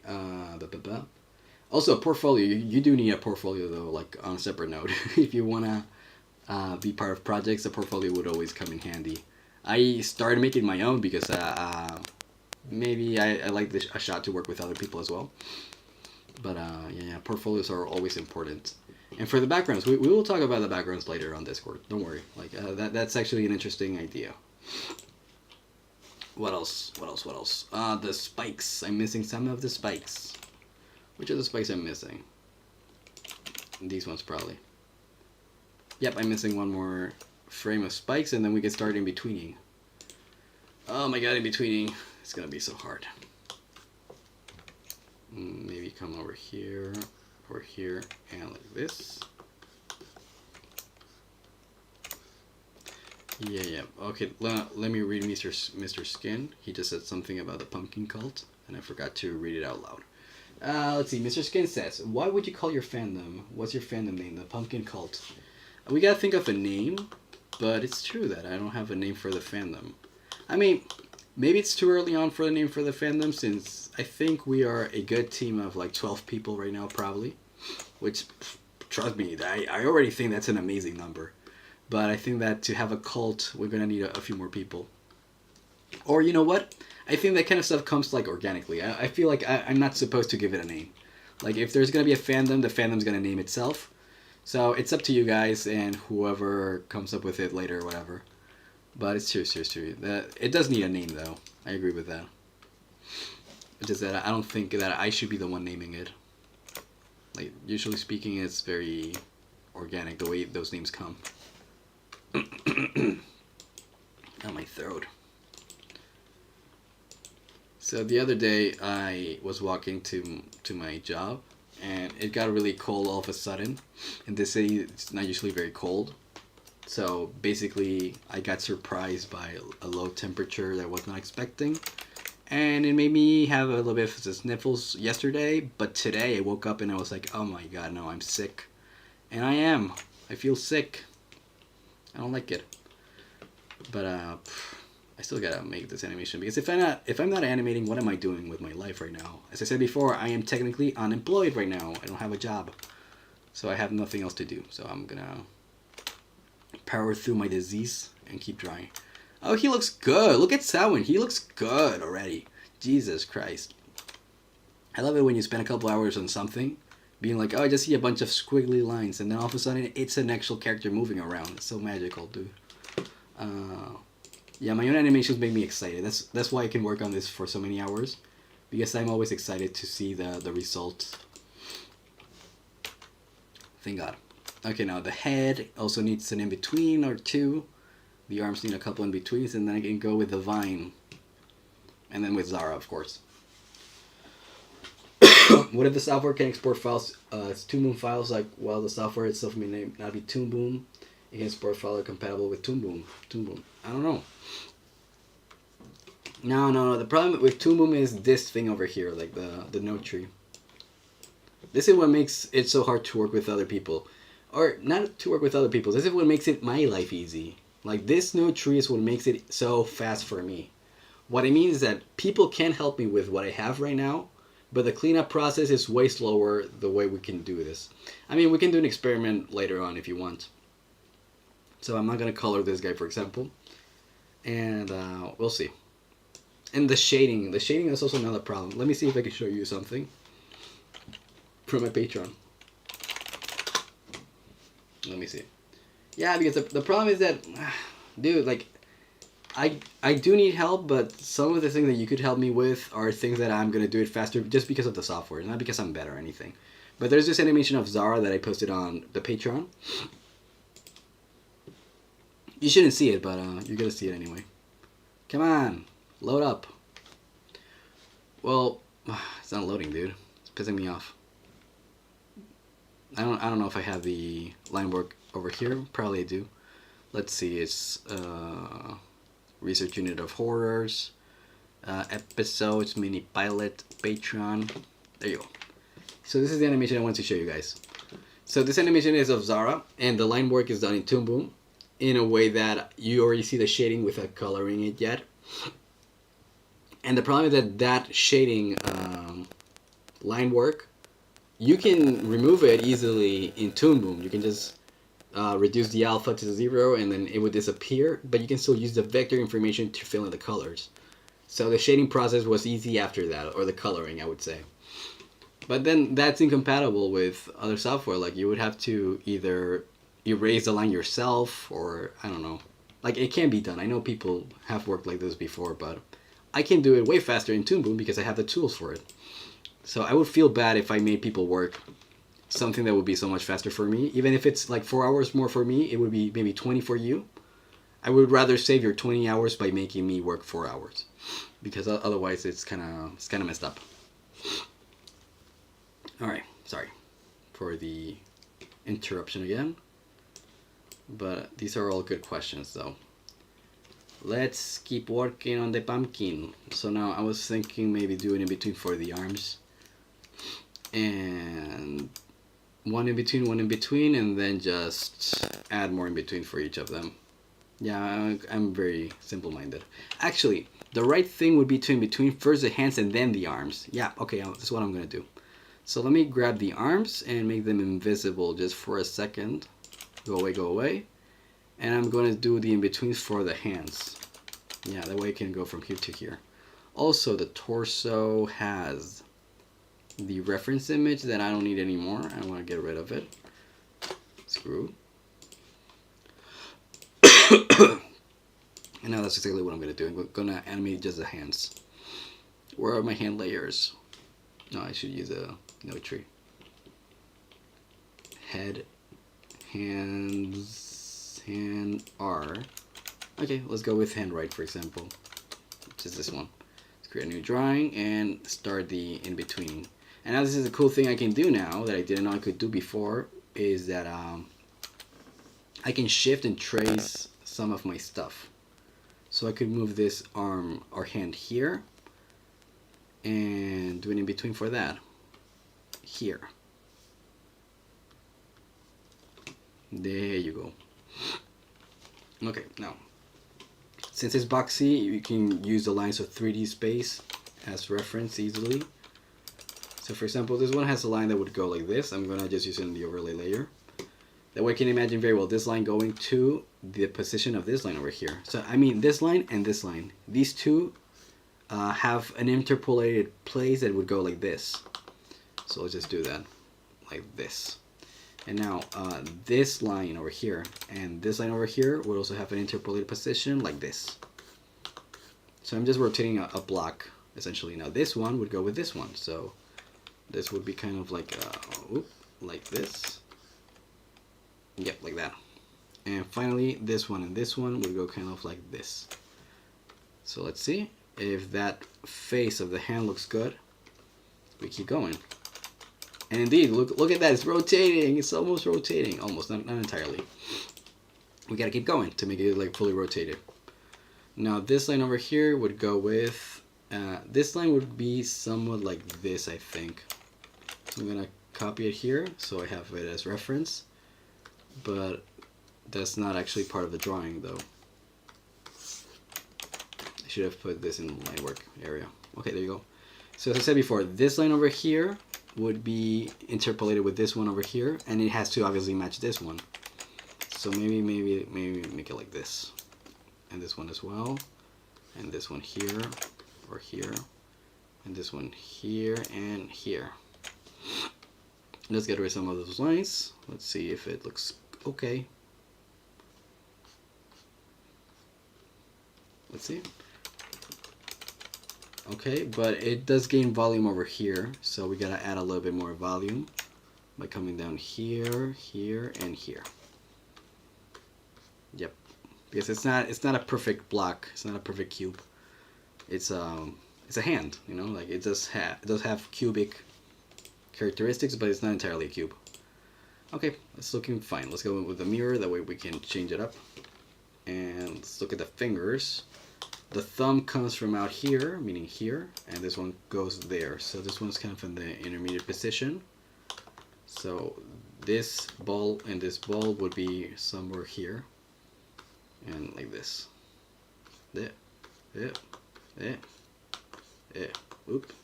Nope. Give me one more shot and I'm going to start reading the chat. It was hard, man. And this is what I don't like about Selwyn. I'm kidding. I do like him. But what I mean is that he's very blocky. So you always have to think of the math of the geometry of the shapes. Otherwise, he doesn't work. Let's read the chat. What people say. That's how I feel about rendering my art. I love adding the little flourishes that add dimension to the characters. Yeah, that's the best part. Rendering is amazing. Rendering is so much fun. That was the best voice ever. Which voice? I don't know which one you're talking about. Let's keep walking on the pumpkin. Yeah, okay. Yeah, I like that kind of accents. Gonna head out. See you on the Discord. See you later, Miss Dead Guy. I don't know if you were able to hear me say goodbye, but goodbye though. And see you later on the Discord. Jude says, I don't think I mentioned this yet, but I'm gonna try to make audiobooks to my comics. Both the comic and accompanying audio will be on Newgrounds. That's cool. It's interesting. I can't wait to see those. Be sure to link those on the Discord if you have them finished, or when you have them finished. And let's keep going on the pumpkin. Let's walk on the pumpkin. I don't know what kind of accent is that. It's kind of like a mixture of like New York Italian, but also Mexican, I think. It's like a mix. I'm not sure what accent it is. It's a made-up one.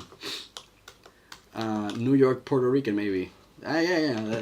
That's the accent I just made up. I mean, there exists, or there's already one, and it's not that, so I don't know what it is.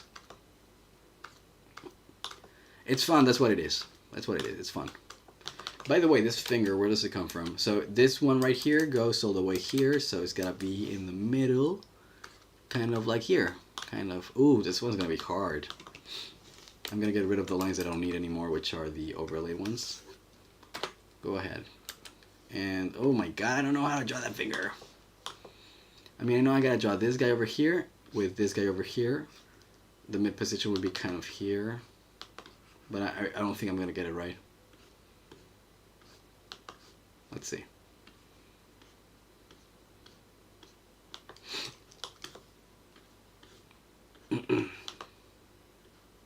No, come on.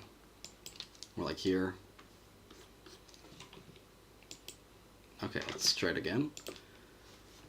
Let's see what it looks like. Dun. The volume got all messed up. Definitely, the volume is what's upsettingly wrong about that one. Let's just get rid of all of it. I don't like getting rid of drawings, but I have to because it's really bad. Okay, let's figure it out one more time after I read the comments. I don't think I mentioned you this. Brooklyn, New York, Italian, Aussie. Aussie. Yeah, exactly. All of the above. Yeah, I'm not good at doing one accent. I'm good at making like a combination of many accents. That sounds funny and ridiculous, and it's good for a cartoon character, but it's definitely not accurate of anything that exists in the real world, at least. Yeah. I'm good at making up accents. Let's see. Now this link would come over here and over here. Yeah, but we gotta talk about those collab ideas. The background ideas, the Discord call ideas, the bringing voice actors ideas. I like all of those ideas. They're nice. Let's see. Get rid of this guy, this guy, this guy, and these guys. Come on. Oh, yeah, because this is the overlay layer.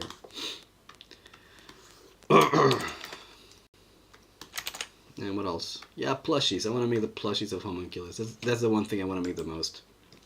More plushies. That's what the world needs, really. Yeah, okay, that's a reasonable rotation right there.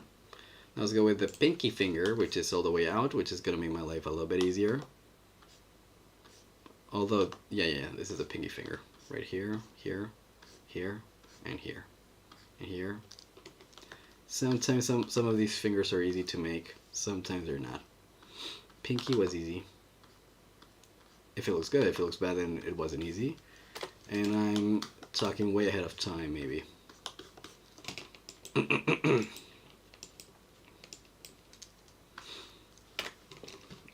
Come on. This guy. Let's see, it's good or not, try. Yeah, the pinky looks great. The pinky is working. But the problem that I have is with the middle finger and the ring finger because they are muddled in between all these lines. So many lines that I don't even know what's happening entirely.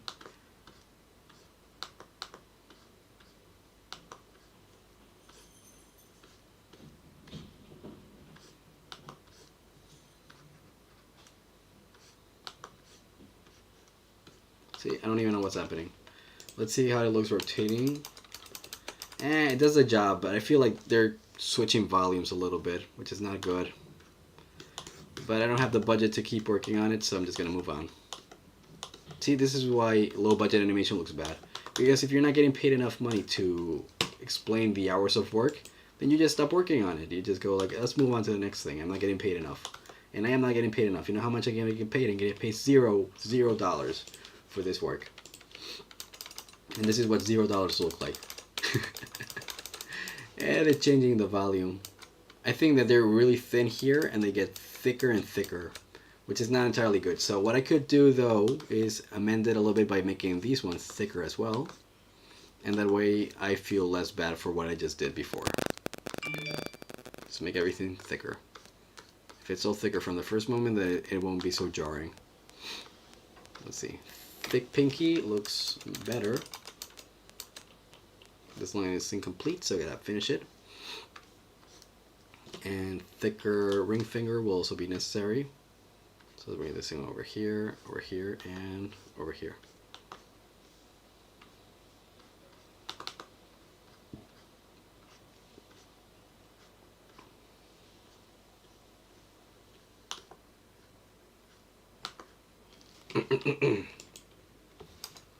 See, even though it is still gaining some volume, which is unreasonable, it is less noticeable since the initial point was thicker. And the other two, I'm going to leave them like that. Yeah, okay. That's good enough. What are people saying over here? When will you and Jonan Vasquez collab? Could you imagine that would be like a dream come true?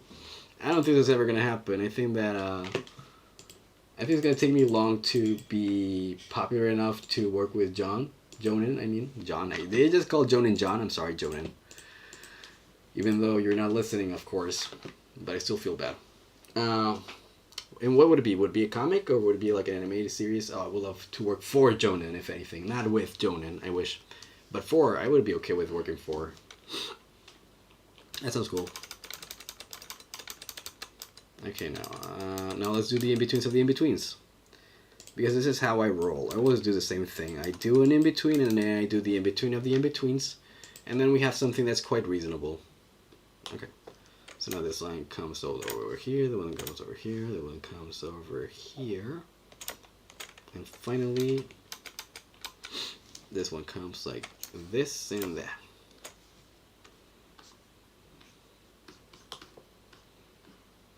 This is why some people always animate geometric shapes before animating anything.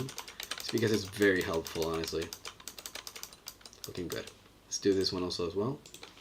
The face that is the top part of the hand. This would go to here, this would go here, this would go... Wait a minute. Oh yeah, I know what happened because I had the lines on the overlay layer. It was like this and that. Yeah, that helped a lot. So it'll be this, this, this, and that. I don't know. I'm not convinced by that last one. Also, I'm getting kind of hungry. I think I'm going to have some food later. I think I'm going to order right now on Uber Eats. Okay, I'm going to order some food while I do the thingy. That way I can have some sustenance in my body. Am I doing this right? I feel like I'm just drawing lines right now with no purpose. You know what? That looks usable. I didn't know what I was doing and it somehow worked. But that is a keyword, usable. Usable doesn't mean professional or good or the best. Usable just means that if you look at it quickly, you won't notice that it's awful. But it is not amazing by any means. It's not my masterpiece. It's not. Let's see. Boom, boom. Now let's get rid of these overlay layer lines, and yeah, it's looking usable. What are people saying in the chat? Great stream, but I gotta go. Have fun, guys. Have a good one, Dragon Joe. Yep. See you later, Dragon Joe. Okay, what am I gonna order? Am I gonna order Mexican food or noodles? Those are always my two big options. I don't know. Whatever Uber Eats recommends me. Let's see. Let's go to the app. I'm narrating what I'm ordering for food, though, which is not good content for a stream, but it is what it is, right? I think I'm gonna have Taco Bell. I love Taco Bell. Let's see, chicken burrito, Red Bull, and potatoes. Nachos. Okay, there's a cheese burrito menu that I'm gonna order. I think it's gonna be the easiest thing. Let's go with spicy chicken. Let's go with French fries. I think I'd rather have French fries rather than nachos. Sauce is gonna be mild. No, fire. I like the really hot one. And to drink, I want to have a Red Bull. Yep, Red Bull. I want a Coke. I don't want to have both things. Also, this is not good food to eat when you're sick, by the way. I'm sick and I'm ordering a burrito. I don't think that's healthy food. But whatever. View basket and order. Come on, go to checkout. Just give me the food. No thanks. Yeah. Not now. So, when is the food coming, though? According to this, it's coming in.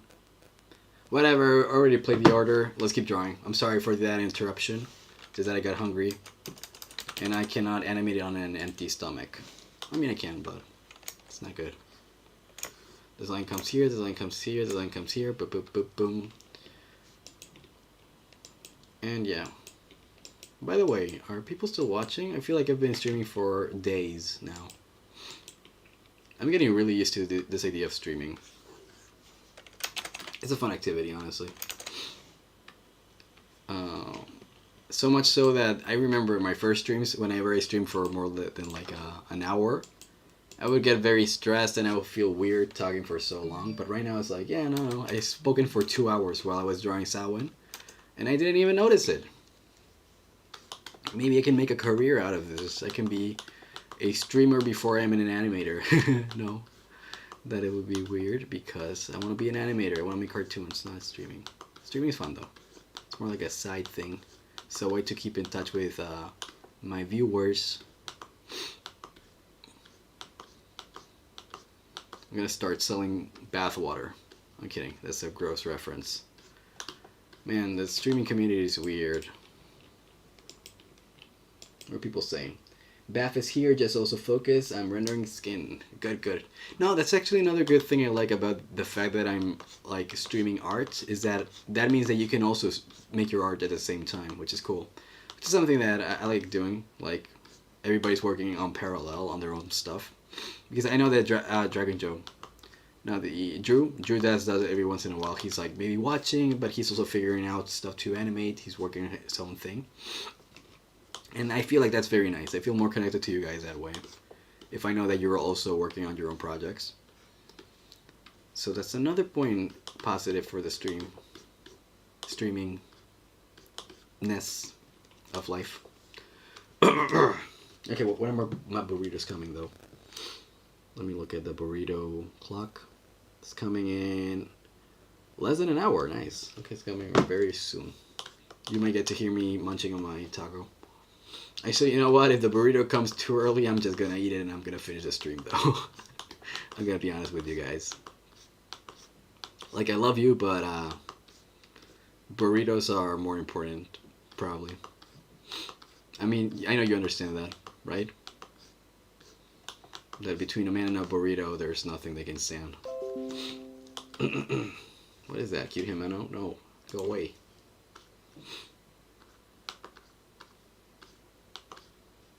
Let's see.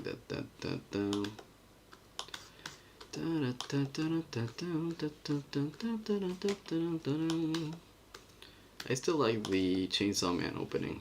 I think it was really good. And then I'm not even that much of an opening of an anime opening guy. I don't usually like them as much. But that song in particular slaps. Kickback.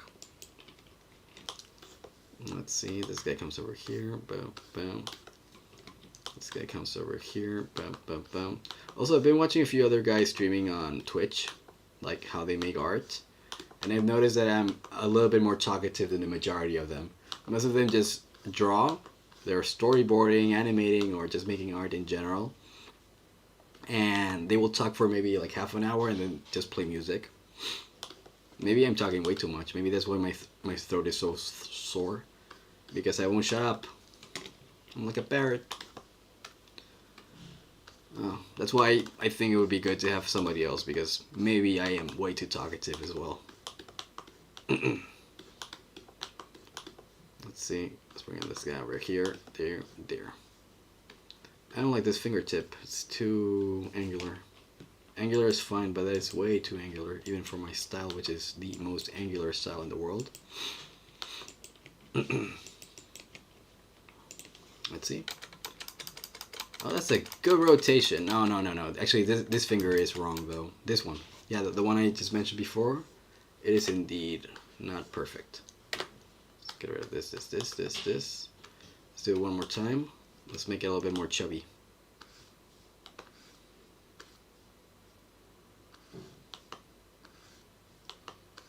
Yeah, I think the chubbiness of it all is going to help.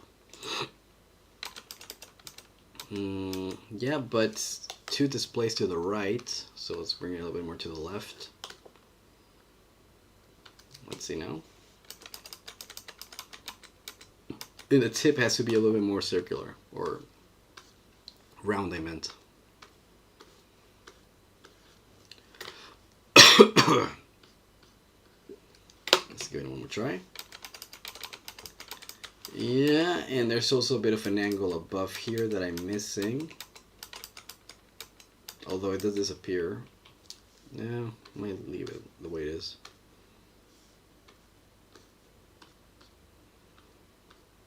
Man, hand animation is hard. And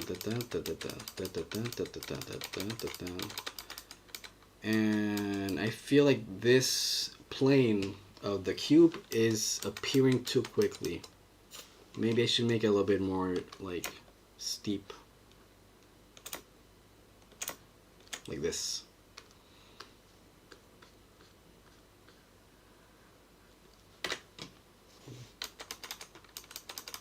Yeah, that makes sense. What are people saying in the chat? Let's see. I actually don't think I've been sharing updates with this piece with your server, but I have with all the others. I think I was like mentally like this piece doesn't correlate with the theme. What do you mean, the theme of the Discord or the theme? I'm not sure. So I haven't posted it. The character fits my style, but not with the rest of the server's aesthetics. That actually makes sense, yeah. But I mean, you can always share it anyway. There's the original channel where you just share your own stuff. It doesn't have to match with everything else. I know that we're very goth, Halloweeny there, but there's many things that you can share that are your own that you can still be proud of and want to share with the guys. You can share there. What are your favorite songs at the moment? And check out some of Liberty's streams. They have a chill vibe, but it can also get pretty bonkers. I might have to. My favorite song right now. Well, I already said that I'm always humming the Kickback song from Chainsaw Man. That's a big one right now. Another one that I'm listening to a lot is which one? Oh, actually, you know what? I just discovered this guy is Vi, who's like German, who makes like cinematic versions of songs that we all know. And I've been listening to him a lot. There's one that's called Burn, I think. Burn. And it's really good. It's like very cinematic. It's got a nice voice with Etta Hayes, who I don't even know who is. But let me see, as Vi with it number 2. Burn. Yeah, this is a song that I've been listening to a lot very recently.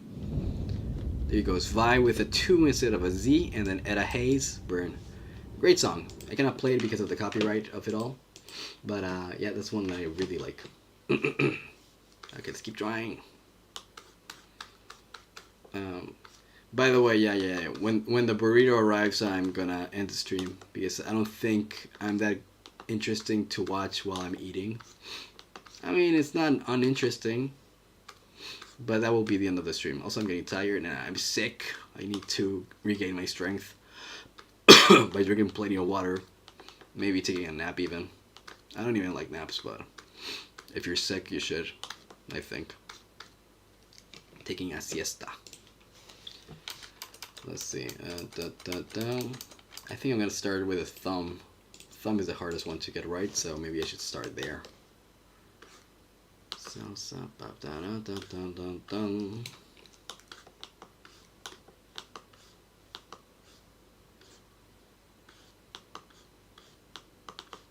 all good. Make it more round. Let's see. Yeah, that's a good thumb. It's a good thumb so far. Let's keep going with the thumb. It's looking fantastic. I'm getting confused with all these lines. Too many lines.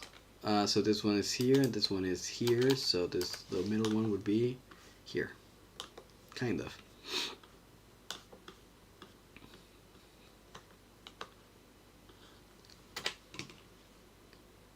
Clean that stuff up.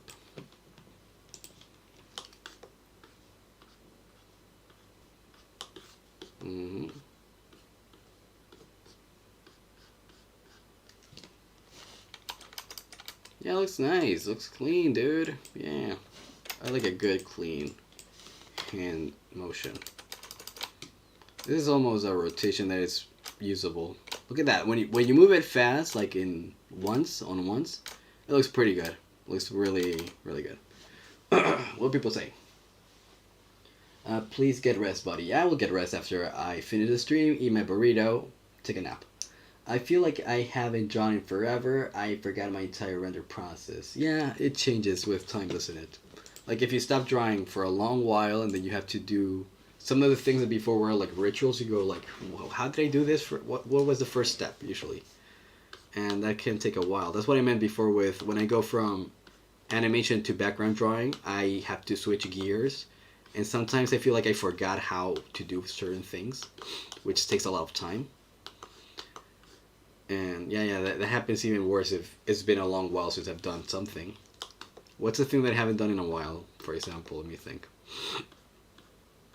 Because when I make animations, I'm doing a lot of like things that I did before. But there's gotta be a few things that I haven't done in a while. I don't know which ones. Blender. I haven't used Blender in a while, but that's like a different software entirely. No, but that's true. Like, if I had to start like a new project right now in Blender, I wouldn't even know how to begin, because I haven't done it in a while. You know, I haven't modeled, I haven't rendered anything in Blender, haven't added lighting. Probably would take me like a couple hours to just get used to the software again, and then it would start blendering the blenderness of blendicity. No, that's a different story though. It's a different software, not the same thing. Oh, but I guess if I haven't used Toon Boom in a while, I guess I'll also have an issue doing what I'm doing right now, which is using the onion skin, cleaning up with the cutter tool. I hope I never get to the point where I haven't used Toon Boom in a while. I love this software. Fantastic. I wish I get sponsored by it. They're the best. This is literally the best animation software out there. There's no comparison. I've used Adobe Animate, and it sucks. I haven't used TV Paint. That's the only one that might be just as good, but I don't know because I haven't used it yet. Ooh, there's a bit of a lack of curve there. Let's bring this guy over here like this. It's gonna look more stylistic. Let's see. It's definitely, Toon Boom is definitely better than Krita. Like, there's no question about that. Definitely better than Krita. But Krita's a free software, so of course it's going to be better than that one. But Adobe Animate, yeah, they should make a better program. Their software sucks right now. Right now, it always sucked, but back in the early 2000s, it's like, yeah, of course, there's no other options. So of course it's good for the period of time. Would you look at that? That's a really good looking hand. Okay, now, this was done in the shift and trace. So now we go back to the real world, and now the initial hand is here, and the final hand is here. So what I gotta do is just I gotta position everything in the middle of those two things. So this guy, I bring it here, you know. Now this guy is in the middle of those two guys. So now I gotta go in ones, onion skin it again, and position this guy here. And this guy here, kind of, right? See, I'm not sure about that one. So now it goes from initial position to final position. Yeah, that's a good animation, bro. It's nice. As I said before, the guy who is the most excited about watching these animations come to life is me. I know you guys enjoy watching that happen, but I enjoy it way too much. Now, what I would do to make it a little bit better is get rid of those lines, because the boxiness of it all is pretty cool, but I don't think it should be shown 100%. Or maybe it should. I don't know. Maybe I do want to make it like look boxy in the end. I'll think about that later, so I will leave the lines for now. Well, the thing that I am missing though is the gloveness, like the fingerless glove idea. So I think I do have to get rid of that. I'll do it later. Like, make it look like this. Because this is different than this. This is like a box with sausages coming out of it. And this is a hand. So I gotta do that translation later. But let's see. I did a fortune card on you, and it said that you're gonna get famous and get a Calavera show. I hope so. Okay, if Mr. Skin has done the card reading, then it's probably true. So, no point in arguing against it now. So now that we have those two hands well positioned, maybe we can make the other one as well. This one might be easier actually, because the motion is not that hardcore as the previous one. So let's go do that. So today you're watching me animate hands. That's the activity we're doing today. Position 0, 0. And now let's bring in this guy. Create a new one here. Let's create, move, shift and trace this guy from here to here. There's already kind of an incongruence in the volume, I can see that. So maybe the last one, I gotta make it a little bit bigger. Let's see. Does it look better now? Yeah, it looks better. Kind of the same size. Kind of. Okay, let's see. Oh, by the way, I'm going to look if my burrito's coming in 20 minutes or so. Yeah, 20 more minutes before the burrito arrives. And as I said before, once the burrito is here, it's bye to you guys. Just going to be me and the burrito forever. Nobody's going to be able to separate us. Let's bring in this guy here. Cutter. Blah. Blah. Brah. Brah. Oh, no. Leave that one there. And now this one's going to be kind of challenging, actually, because I'm not sure how to close the fist. Actually, there's another incongruence right here. You can see that this thumb right here has the beginning here, and the other one has it like above the glove. So that makes no sense, obviously. But I didn't realize that before. So what I gotta do is I gotta make this one end before the glove ends, which is like obviously, but I didn't know that before. And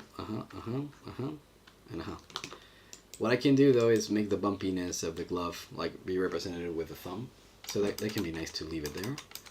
And then the volume as well has thickened way too much here, so just get rid of some of that volume for the thumb. Not all of it, but some of it. Yeah, that's a reasonable variation. Still too much volume, So maybe bring it here and here. Again, get rid of some volume. Which is the hardest thing ever. Like, if you don't have like the tracing tools that we have today, I don't know how people keep volume consistent. I'm able to keep it consistent slightly, not even perfectly, only because I have onion skinning. But back in the day, people just knew, man. They just knew how to do proper volume. I will never understand that. Your Uber Eats says, it's on the way. Track your order in the app. Okay, thank you very much.